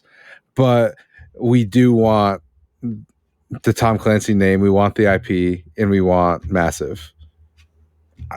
Maybe they do that. It's the same thing as Marvel selling off Spider-Man and all their comic book heroes at the beginning when they were going bankrupt. Maybe they have to do something like that. But Brett, have you ever thought of, I'm going to pitch you a company that I think would be really good to take over Ubisoft, and you can give me your opinion. Okay. Go for it. Vivendi. See, this is why the reports from Ubisoft seem so weird to me, because not long ago they were fighting off being taken over. And now we're hearing reports of them wanting to be sold. Though they were fighting off wanting to be taken over before they had a large swath of bad PR, similar to what Activision's facing with bad work culture, sexual harassment, and all sorts of top executives in the studio levels, not necessarily the company level, but the studios levels, doing a lot of unsavory things, apparently. So it's like, does that change their tune? Where at this point, Eves is just like, the Gilmore brothers are like, yeah, fuck it. No, I to me, I think what changed their tune is, I think when Vivendi was trying to do it, A, they were doing it hostily, which is never good. But sure, B, you weren't seeing studios bought for billions of dollars. Even if Ubisoft, like we're both saying Ubisoft is cheap. Oh, they'll still be a few billion, but I don't think they'd be as much as Microsoft paid for Bethesda. But no. I mean, even if they're worth $2 billion, that's probably more than they would have gotten around the Vivendi time. So it's not hard to see why the thing has changed. They've got the bad press. The games aren't doing as well. They're canceling games, and someone's offering us $2 billion, which we would not have gotten 7 years ago. So biggest issue with any of this, right? The biggest question I've had with M&A in general, and I think people have brought it up in a little bit, kind of in a roundabout way with Xbox, is you can buy studios all day long. Yeah. But the more studios you have, the more capable managers for studio you have to have. Sony does a really good job at doing a great job of managing their existing studios and the ones they've slowly brought in to make sure that they produce at a higher level, that they produce often enough to be justifiable, and that they're not constantly pushing games back into eternity. It doesn't mean that it never happens, but it's pretty rare for Sony. If you acquire Ubisoft, let's just go back to that idea, right? Anybody, right? If Microsoft acquires Activision, what are they going to do from a project management standpoint, where they have people that go around and make sure all these studios are working? That means if Sony did the same thing, they'd have to get that many more people who are capable of doing that and doing it well, like Scott Rhodey and any of the people that are going to be in that position. How easy is it to do that? Is that the hard part? Because it doesn't seem to be going incredibly smooth at Xbox. I'm not saying it's going awful, but I think the fact that Xbox has not had a single game come out of their acquisitions yet, that has benefited them, is interesting.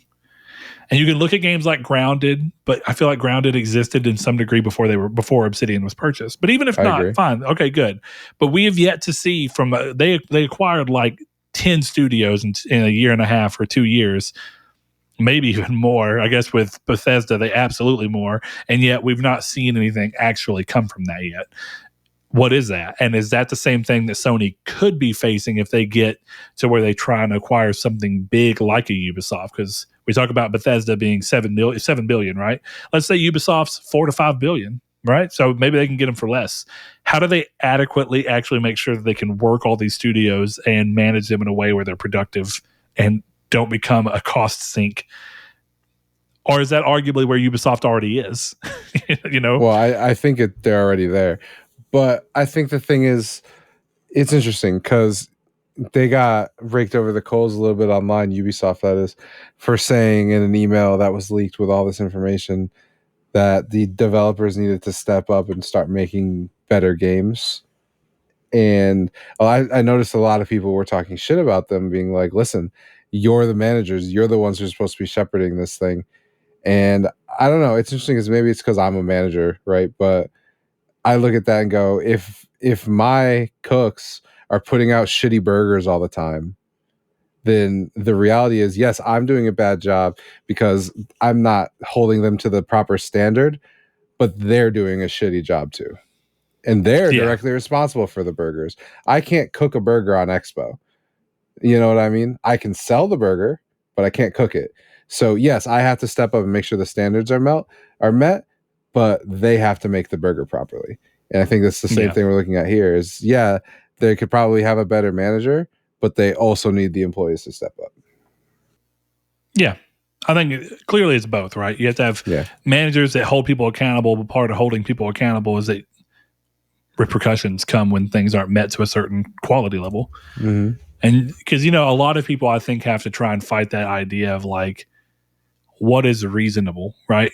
It would clearly be unreasonable to be like, we need you to make better games in less time. Oh, 100%. Which is probably happening to some degree. But if you're just saying, like, listen, the games can only be as good as you make them do. Yes, I'm a manager. It's my job to make sure these games are made well. But at the same time, it's your job to work and try your best at really trying to make as good of a game as you feel like you can make within reason. And it's our job to also be reasonable in what we expect from you from a work hour and work-life balance situation. But, that's a long running conversation in games that's hard to get into. So, but Chris, unless you want to say anything else about here, we got a couple of other things to do. And we're going to round this episode out. What do you think? Let's round this episode out, baby boy. But before we get into our rapid fire news, which is just little hits of stuff, we have a fun question I thought to slot in between there. Josh Soup, the person who asked about the bathroom, says, he hits us with a fake question at first. Would you play The Last of Us, the show, the game? Yes. It makes me think of those books that are like the novelization of the movie that was based off the novel. Yeah, that's fair. But then he says, most realistic food in a game that made your mouth water, the kind that you could practically smell and taste, the kind where you knew you wouldn't be satisfied with anything else until you had whatever it was you saw. Persona 5, the curry. Curry. All right. I think we've had a similar question to this before. Yeah. And I think the only reason I'm just now remembering that is I feel like I remember my answer being Monster Hunter World's sprawl of food is fucking delicious. You did looking. Say that. It is incredible. So Josh, there you go. Not a video game, but best the food that fits this is from a movie, and it's the beginning scene of Spirited Away. Oh man, yes. That food it looks delicious. So good. I would turn into a pig for that food. The crazy thing about it is that it's hard to completely quantify how you make something look delicious, but when you see something that looks delicious, you know it. And the reason I bring that up is that the bugs in The Lion King, whenever Simba runs away to live with Timon and Pumbaa, those bugs look fucking delicious. I'll be honest with you. I have never wanted to eat a bug in my life. Those bugs look good. Yeah. Yeah, exactly. I'd have to eat it being like Hakuna Matata, Hakuna Matata, Hakuna Matata, but I would still eat it. It looks delicious. It's like your psych up thing now. You about to go into the game? Hakuna Matata, Hakuna Matata. What is he saying? Hakuna Matata? I was a young warthog, for he was a young warthog. All right, Chris. Rapid fire news we have. The next PS5 update is reportedly turning up the Discord integration for PS5 if a report by Insider Gaming is to be believed. So that implies full Discord implementation, full integration. I'm very curious for this because we got higher integration with Xbox and it is not ideal, if we're just being honest. I don't know if any of you messed with it. You have to start a chat elsewhere and then flick it to the Xbox and it takes over and you can't control any of it from there. But I would love the idea. There'd be a lot of community benefits and a lot of things that would make things easier if you can control your parties and your chats and your images of everything from Discord natively on your PlayStation. What are your thoughts, Chris? I don't know. I think this will be a little bit better than the Xbox integration because Sony owns part of Discord. So yeah, investment. But I also think the Xbox One has been significantly improved since what you're saying. It has. Okay, well, good. So. I hadn't actually seen that. I just know that early days, I was like, this is not ideal. Like, it's a step towards the right direction, but it wasn't ideal. Next up, Tom Henderson has offered an update on his information, claiming that PlayStation is looking to update the PS5 hardware refresh that is seemingly changing it to where there is a detachable disk drive. He talked about this a bit. He adds that it doesn't seem to be any more powerful, just a refresh, likely the slim system that we always eventually get, and that the disk drive is unlikely to be compatible with the current all digital model of the PS5, which leads us to a couple of questions we have. But I think there's an interesting thing to break down here for anyone who may not be kind of getting where this is coming from. So it seems like the idea here is to unify the PlayStation 5 to a single production model, to where if you want physical games, there's still an answer to that, but it's a detachable disk drive that they can just sell you separately, so that all PlayStation 5s are made on one assembly line instead of being bifurcated into an assembly line for the disk model and an assembly line for the diskless model. The real questions here come into: how is this being achieved? What is the detachable disk drive? Does detachable imply that it will physically connect to the system mounting wise, or is it just detachable in the sense that it's a drive that you plug into one of the ports and it becomes your disk drive, kind of like we saw with HD DVD on the Xbox 360. And then what comes to that, right? What does that actually bring to the table?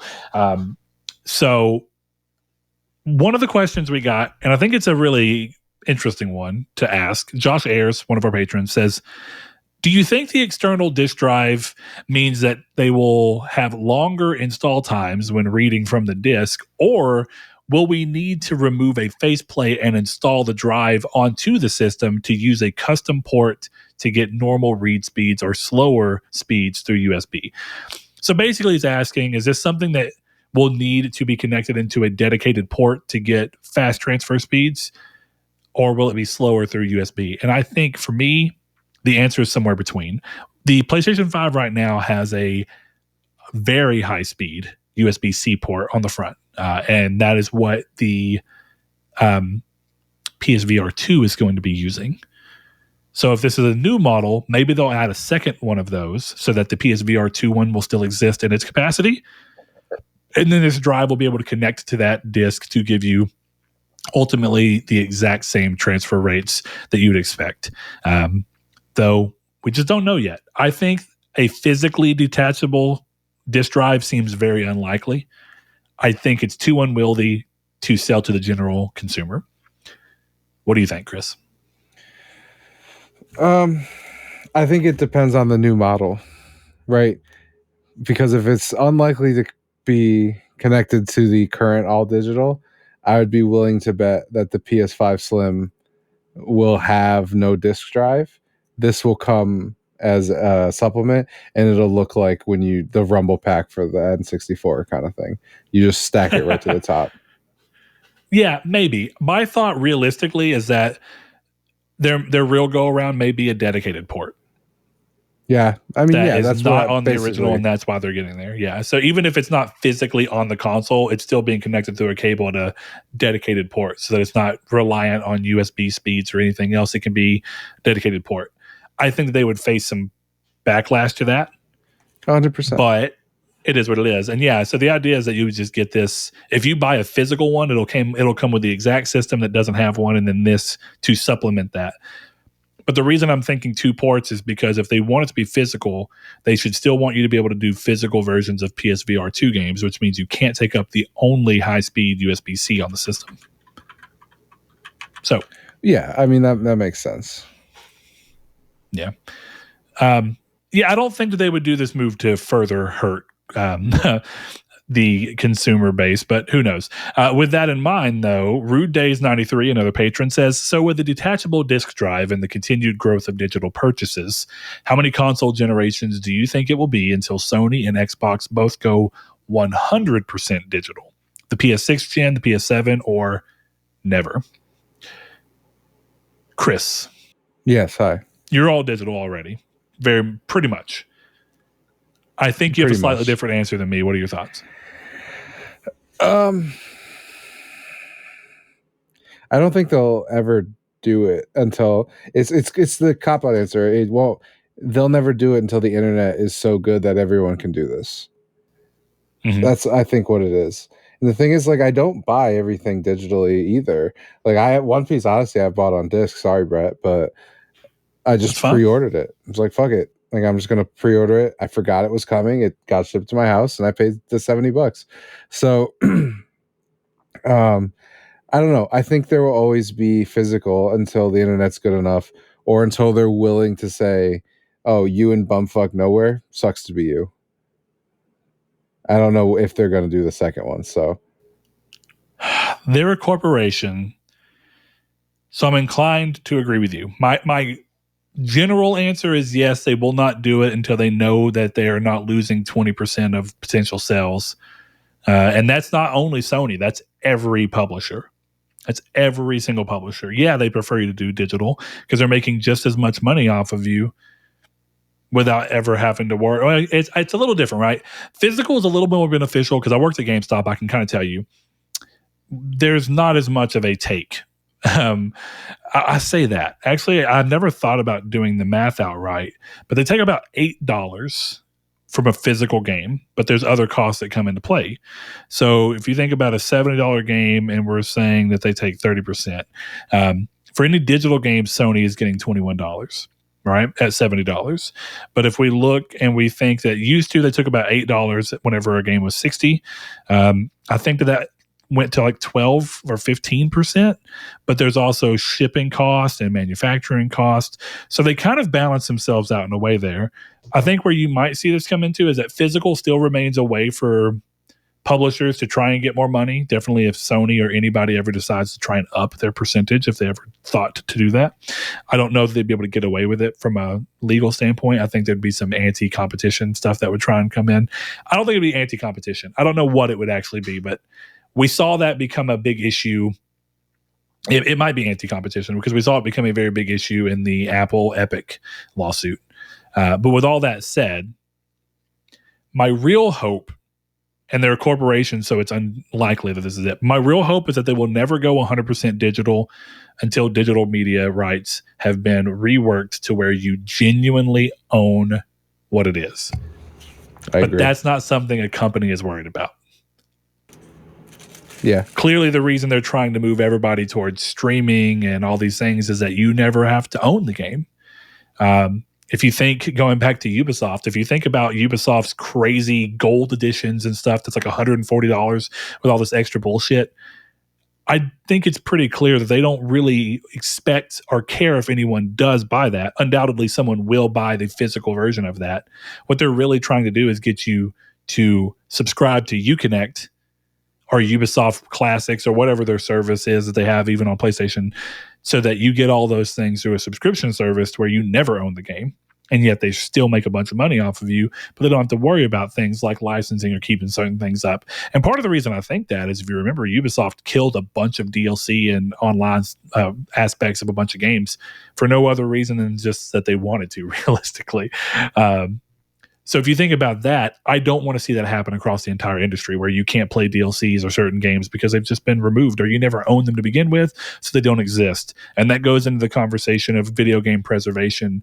Physical is not the end-all be-all of preservation. Preservation means a lot of things, and even all digital titles like indie games deserve to be preserved whether or not they ever hit physical. But physical is a big way to make sure that there is some form of long-term preservation of a game when the digital future is not. So that's my general worry. Hopefully this is something that gets addressed soon, but I don't hear enough outcry for it, so I don't know that it's something that will hit without weird regulatory people coming in and saying, like, we want people to actually own stuff. And maybe a class action lawsuit of people who've bought something and lost it in mass would potentially trigger that. Mm-hmm. I don't know. It's just hard for me to ever imagine the PlayStation Store going down, like, unless there's a world war. Like, it's hard to see. But what if it does? You know, I mean, what if it does? You having all the money you do in it, how would you feel? Like, hypothetically, how would you feel?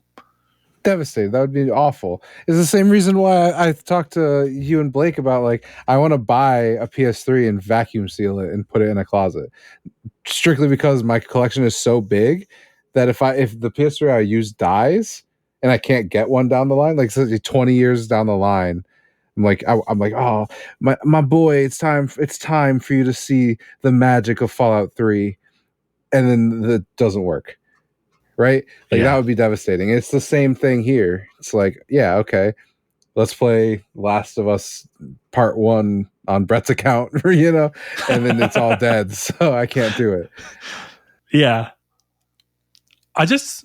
I wish personally more people cared about that, but I get the convenience factor makes most people just not And I think convenience factor is exactly what leads to problems. Like, as you may have seen, I chose to do it from our Twitter because it's the only one I have. Realistically, it's one I use at least.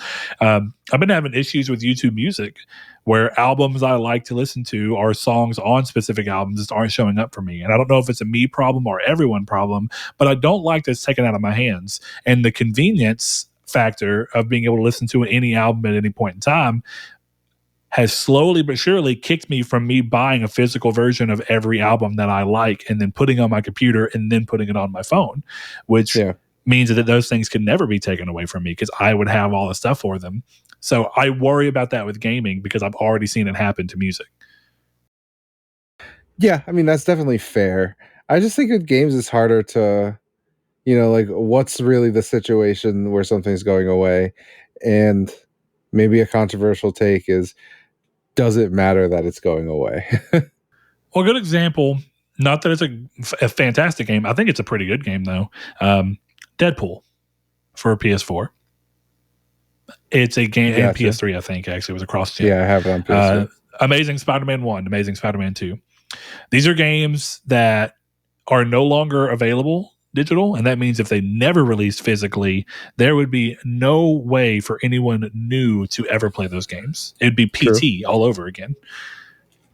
There's no way to download them for people who, I mean, there's ways for people to download them who already bought them, but there's no way to just buy and download them for new people. And I think that creates a big issue because it's one less game that you have the ability to reference back to. Now, the flip side's not great, where maybe if you want The Amazing Spider-Man 2, you've got to pay $100 for a copy, but it's better than not having the ability to play it at all. I don't disagree with that at all. So, and that's actually a totally all right game. The Amazing Spider-Man 1's pretty good too.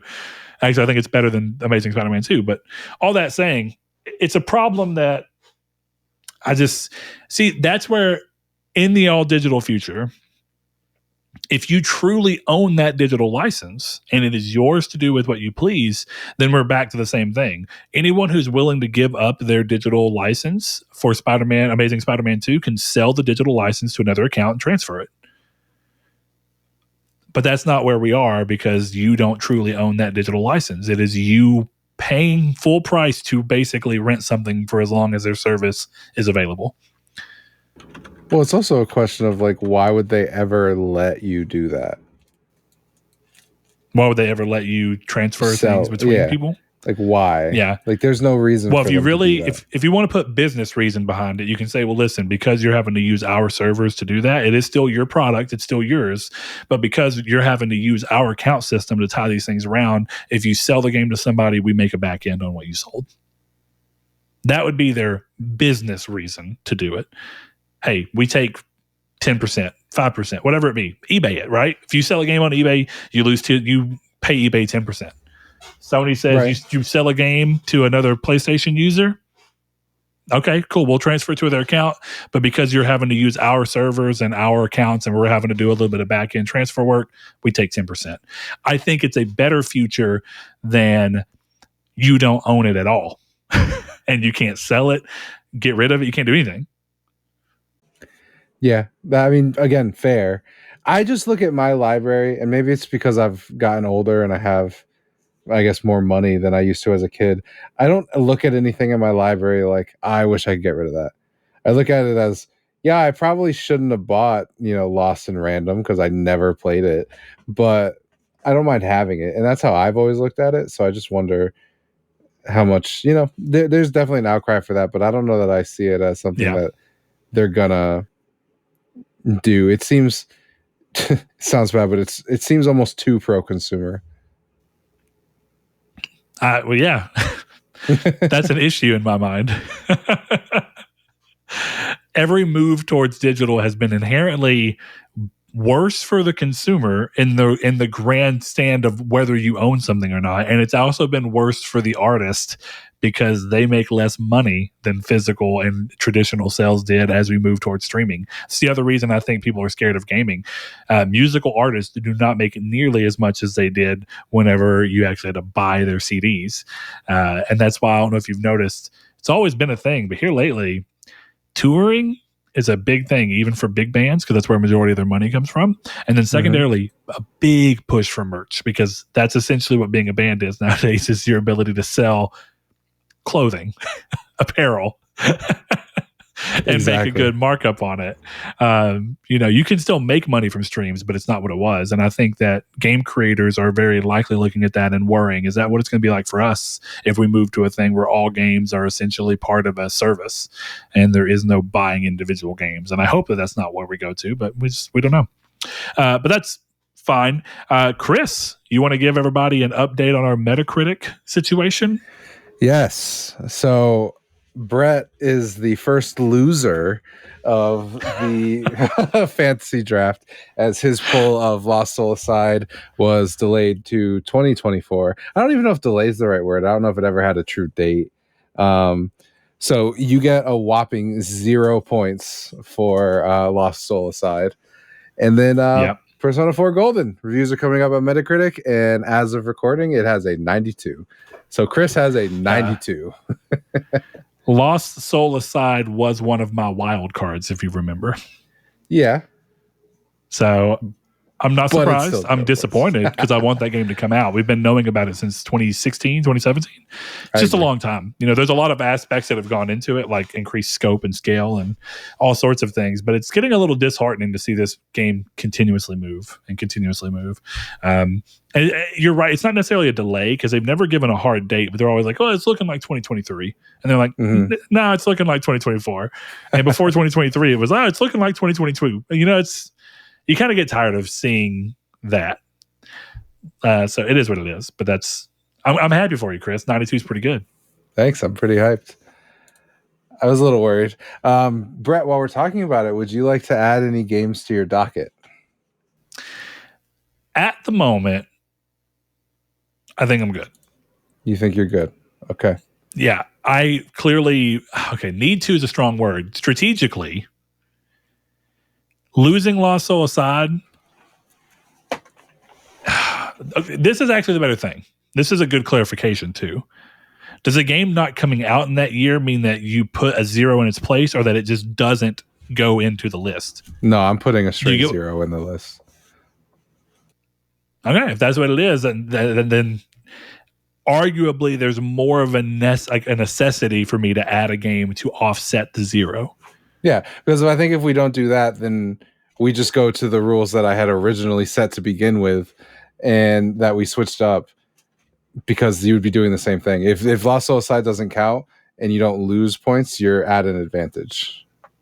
Yeah, that's what I was about to say. Because strategically, it would be an advantage potentially to have less games to have to average. Exactly. So yeah, now I'm okay, but here soon that might change. Right now I'm good. I can't think of any game that I'm just burning to put onto my list, because whatever I add is going to have to be a lot of high numbers to counterbalance that.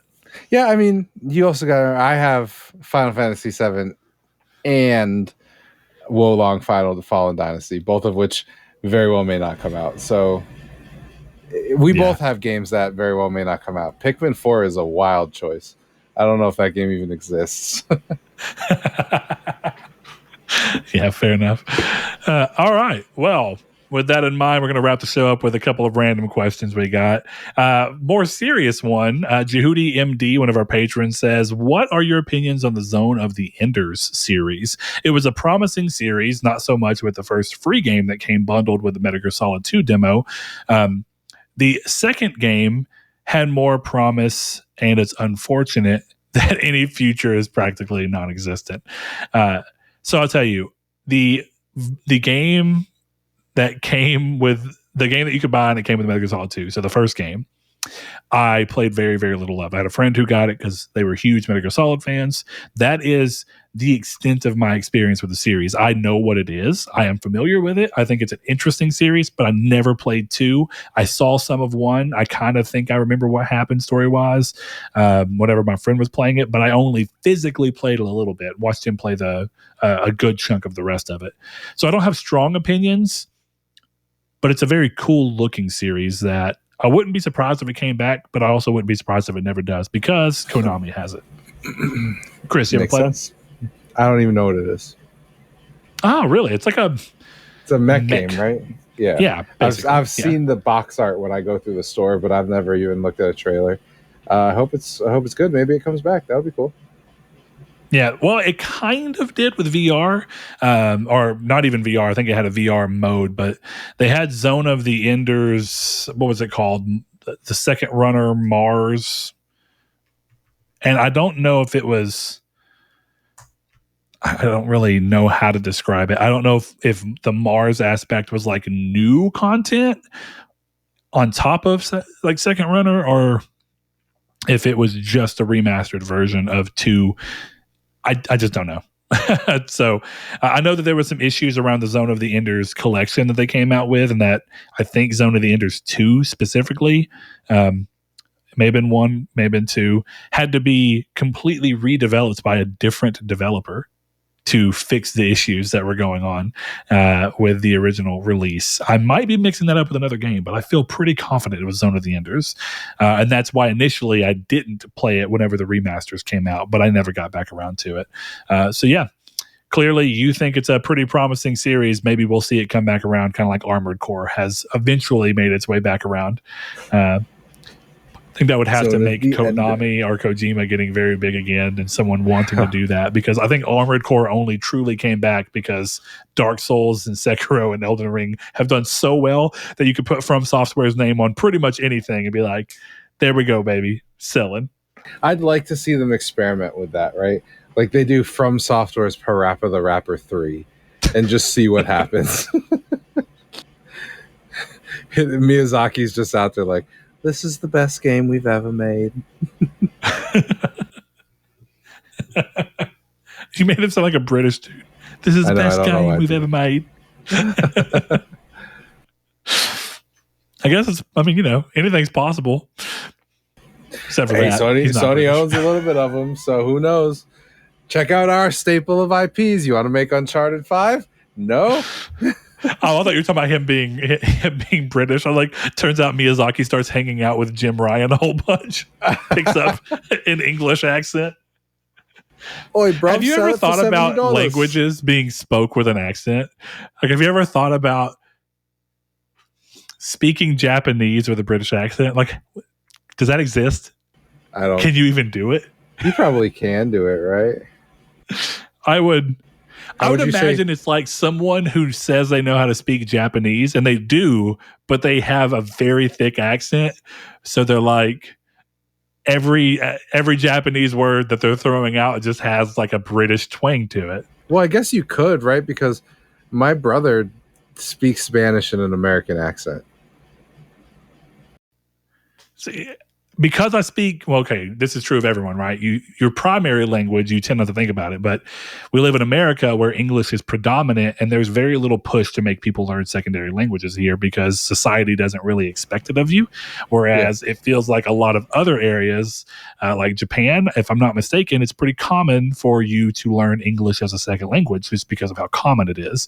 I think the same thing is true in a lot of different areas of the world.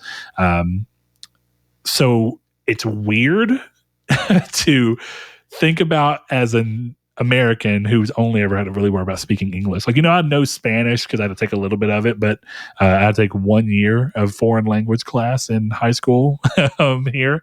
And I worked at a Mexican restaurant with Mexican chefs, so I picked up on a lot. I'd actually argue I learned more Spanish that I have since become quite rusty on working in the restaurant business than I ever did in Spanish class. Just throw that out there. Yeah. So, who knows? Maybe we'll get a little pip pip cheerio Elden Ring. Konnichiwa.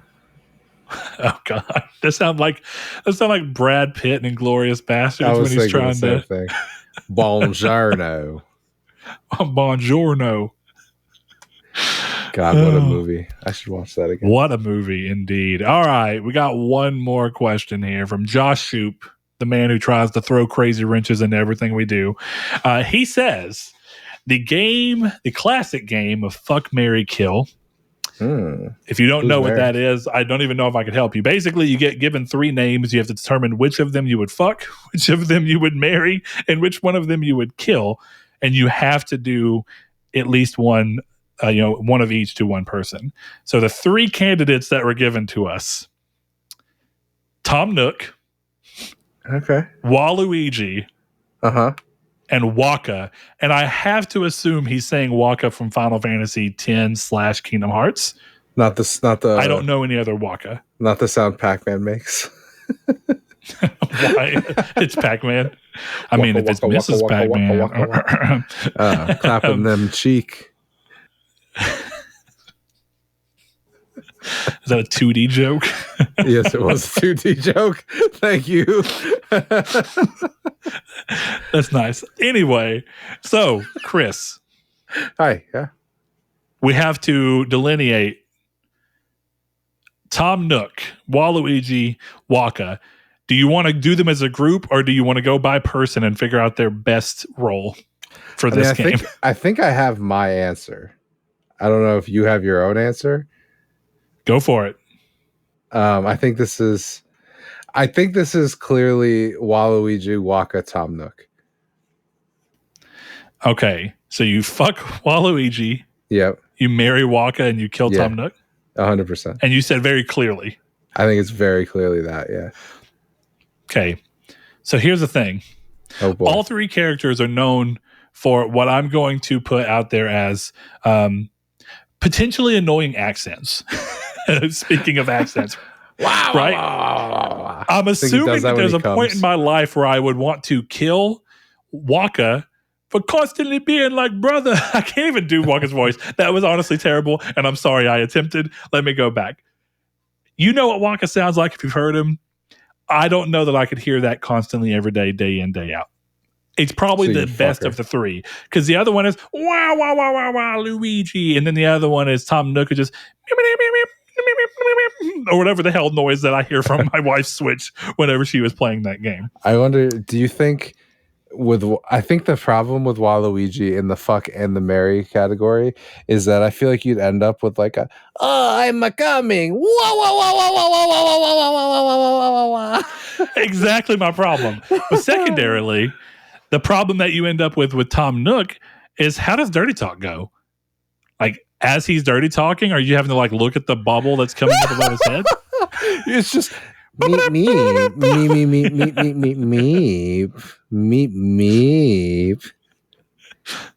Like, when you're like mid coitus and you got your eyes closed because you're thrusting at it, like, you can't even read the dirty talk. So if he's like trying to hit you with something good to help you out, you're not even gonna be able to hear it, because you're gonna have to open your eyes and look. It's gonna take you out of the moment.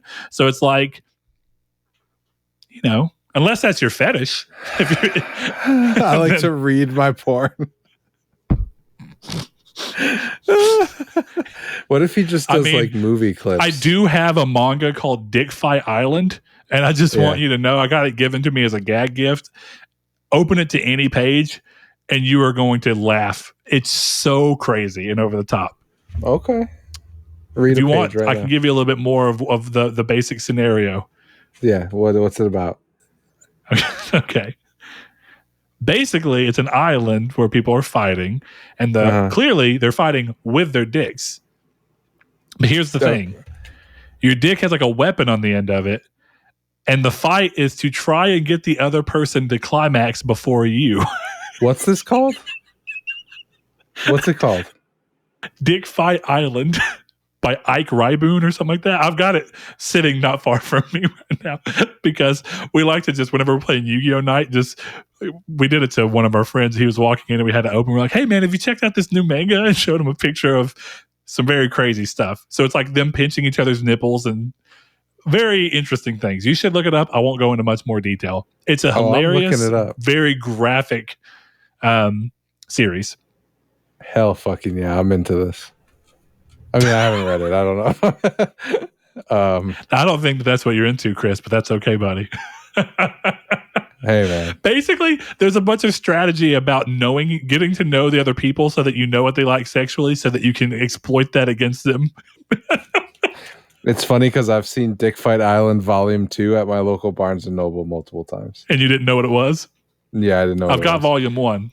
Because it's one of the mangas that's in plastic wrap, so you can't read it in the store. Yeah, I bet that it is, because if a kid walked in and opened that book, it'd be a whole lot of questions. Just a whole lot of questions. You didn't have to read anything. Visually, you would be confused as a kid. When do I get my penis sword? It's pretty wild. But look, going back to the conversation. All right, we have to come to an answer for each of us. So do you stick to your fuck Waka, marry Waluigi, kill Tom Nook? Is that what you said? No. Fuck Waluigi, marry Waka, kill Tom Nook. All right, so can we get a reason for each one of these? So why are you fucking Waluigi? Because he's the last option. So why are you marrying Waka? Because he seems like a normal person. Just a regular, everyday, normal guy? Just a regular old dude. Who wants to play blitzball constantly. He does.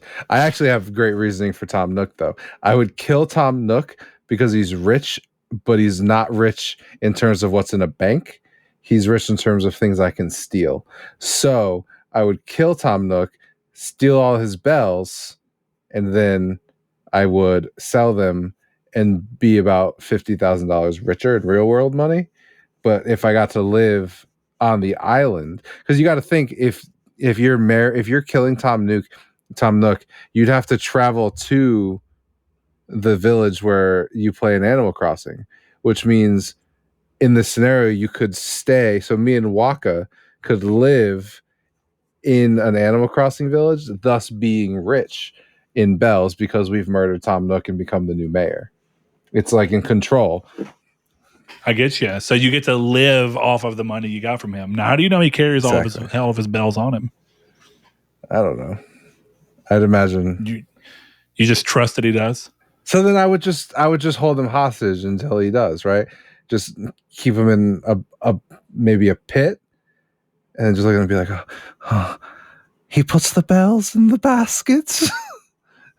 He puts the fucking bells in the basket, and then I kill him. And he's down there, and you sing it. I just want to see my mother. Yes. I just exactly. But it's. But instead of dots, it's all exclamation points. So that would be it puts the Tom Nook in the hole. Oh, dude, Joe Dirt's so good. I love that movie. But also, so Silence of the Lambs. That's a fucking classic. That's a really good movie.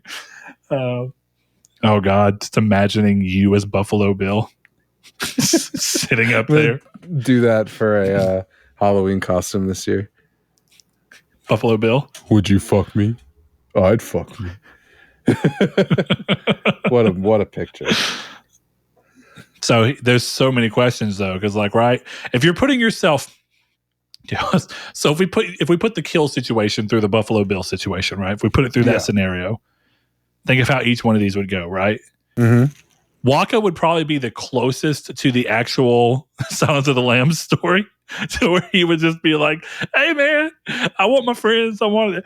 You have all that. Waluigi would get equally as annoying. I feel like he would actually be a better, combined to Joe Dirt, where he's just annoying you the entire time he's in the hole.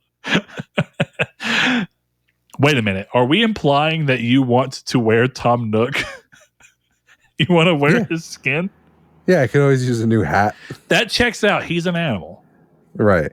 See, but here's the thing. If this all takes place in the real world, I feel like kill is still Tom Nook because it's the only one that's not illegal. But all you have to do is call animal control, so you don't even have to kill him yourself. But I got a rabid raccoon out here. Okay. All right. And just a cop busts in the front door, kills the family dog, and then goes and gets Tom Nook. So, I think I've landed on my answers. Okay, go for it. Waka is, like you said, a relatively good-looking normal dude. Yeah, exactly. I feel like I'd fuck him.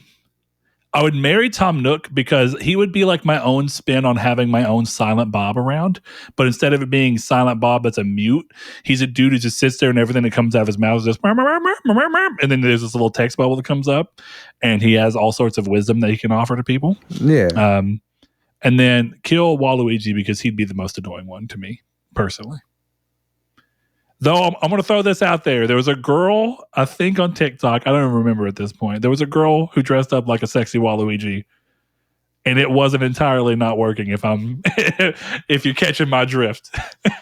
That's the question, right? Is this one of those like, what's that meme that was going around? The girl puts the crown on and becomes a hot woman. Maybe you just put the crown on Waluigi and just becomes a hot ass, tall, lanky chick. Someone built like a bow and arrow. It's the Rayman Mario Rabbids version of Waluigi. I don't know if you've seen that, but there's like Rabbid versions of all of the Mario characters. It's pretty interesting. Yeah, that's fair. I don't know. Something about me and Tom Nook's marriage would be sexless. Because I'm not about to do that to a raccoon. I understand that this raccoon is, I think he's a raccoon. I'm pretty sure it's what he is.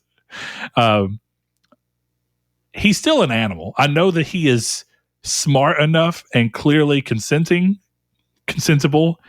but it makes me too uncomfortable. That's so fair. I'm gonna marry him and have him be like my my heterosexual life partner. I think that's actually a Jay and Silent Bob line. But yeah, he would just be like, I would quit my job and we'd sit up against a gas station and people would walk by and he'd be sitting there and I'd talk for him and then he'd be like, and then you see his little text bubble come up. I like that. I think it could be fun. So Josh, that brings us to you. We got to know, are you telling us that your order is fuck Tom Nook, marry Waluigi, and kill Waka, or are those just the three candidates and no particular order? Killing Waka is absolutely out of the question, I think. Yeah, that seems cruel, for being honest. Not even that it seems cruel. Like, I don't care about the cruelty. He's the only one that I would bring home to my family. Could you imagine going to Christmas with Waluigi, the eldritch beast that he is? Oh, dude. Yeah, your parents would be giving you a side eye. They'd be like, who is this random? He looks like Cthulhu. That you're bringing into our Christmas. Right. You're bringing it to our Christmas pictures. Yeah. The only good thing about Waluigi is that he can sit on the couch across the room and get the presents from under the tree. That's it. He's a fucking H.P. Lovecraft monster. Imagine bringing a talking raccoon home to your family. Honey?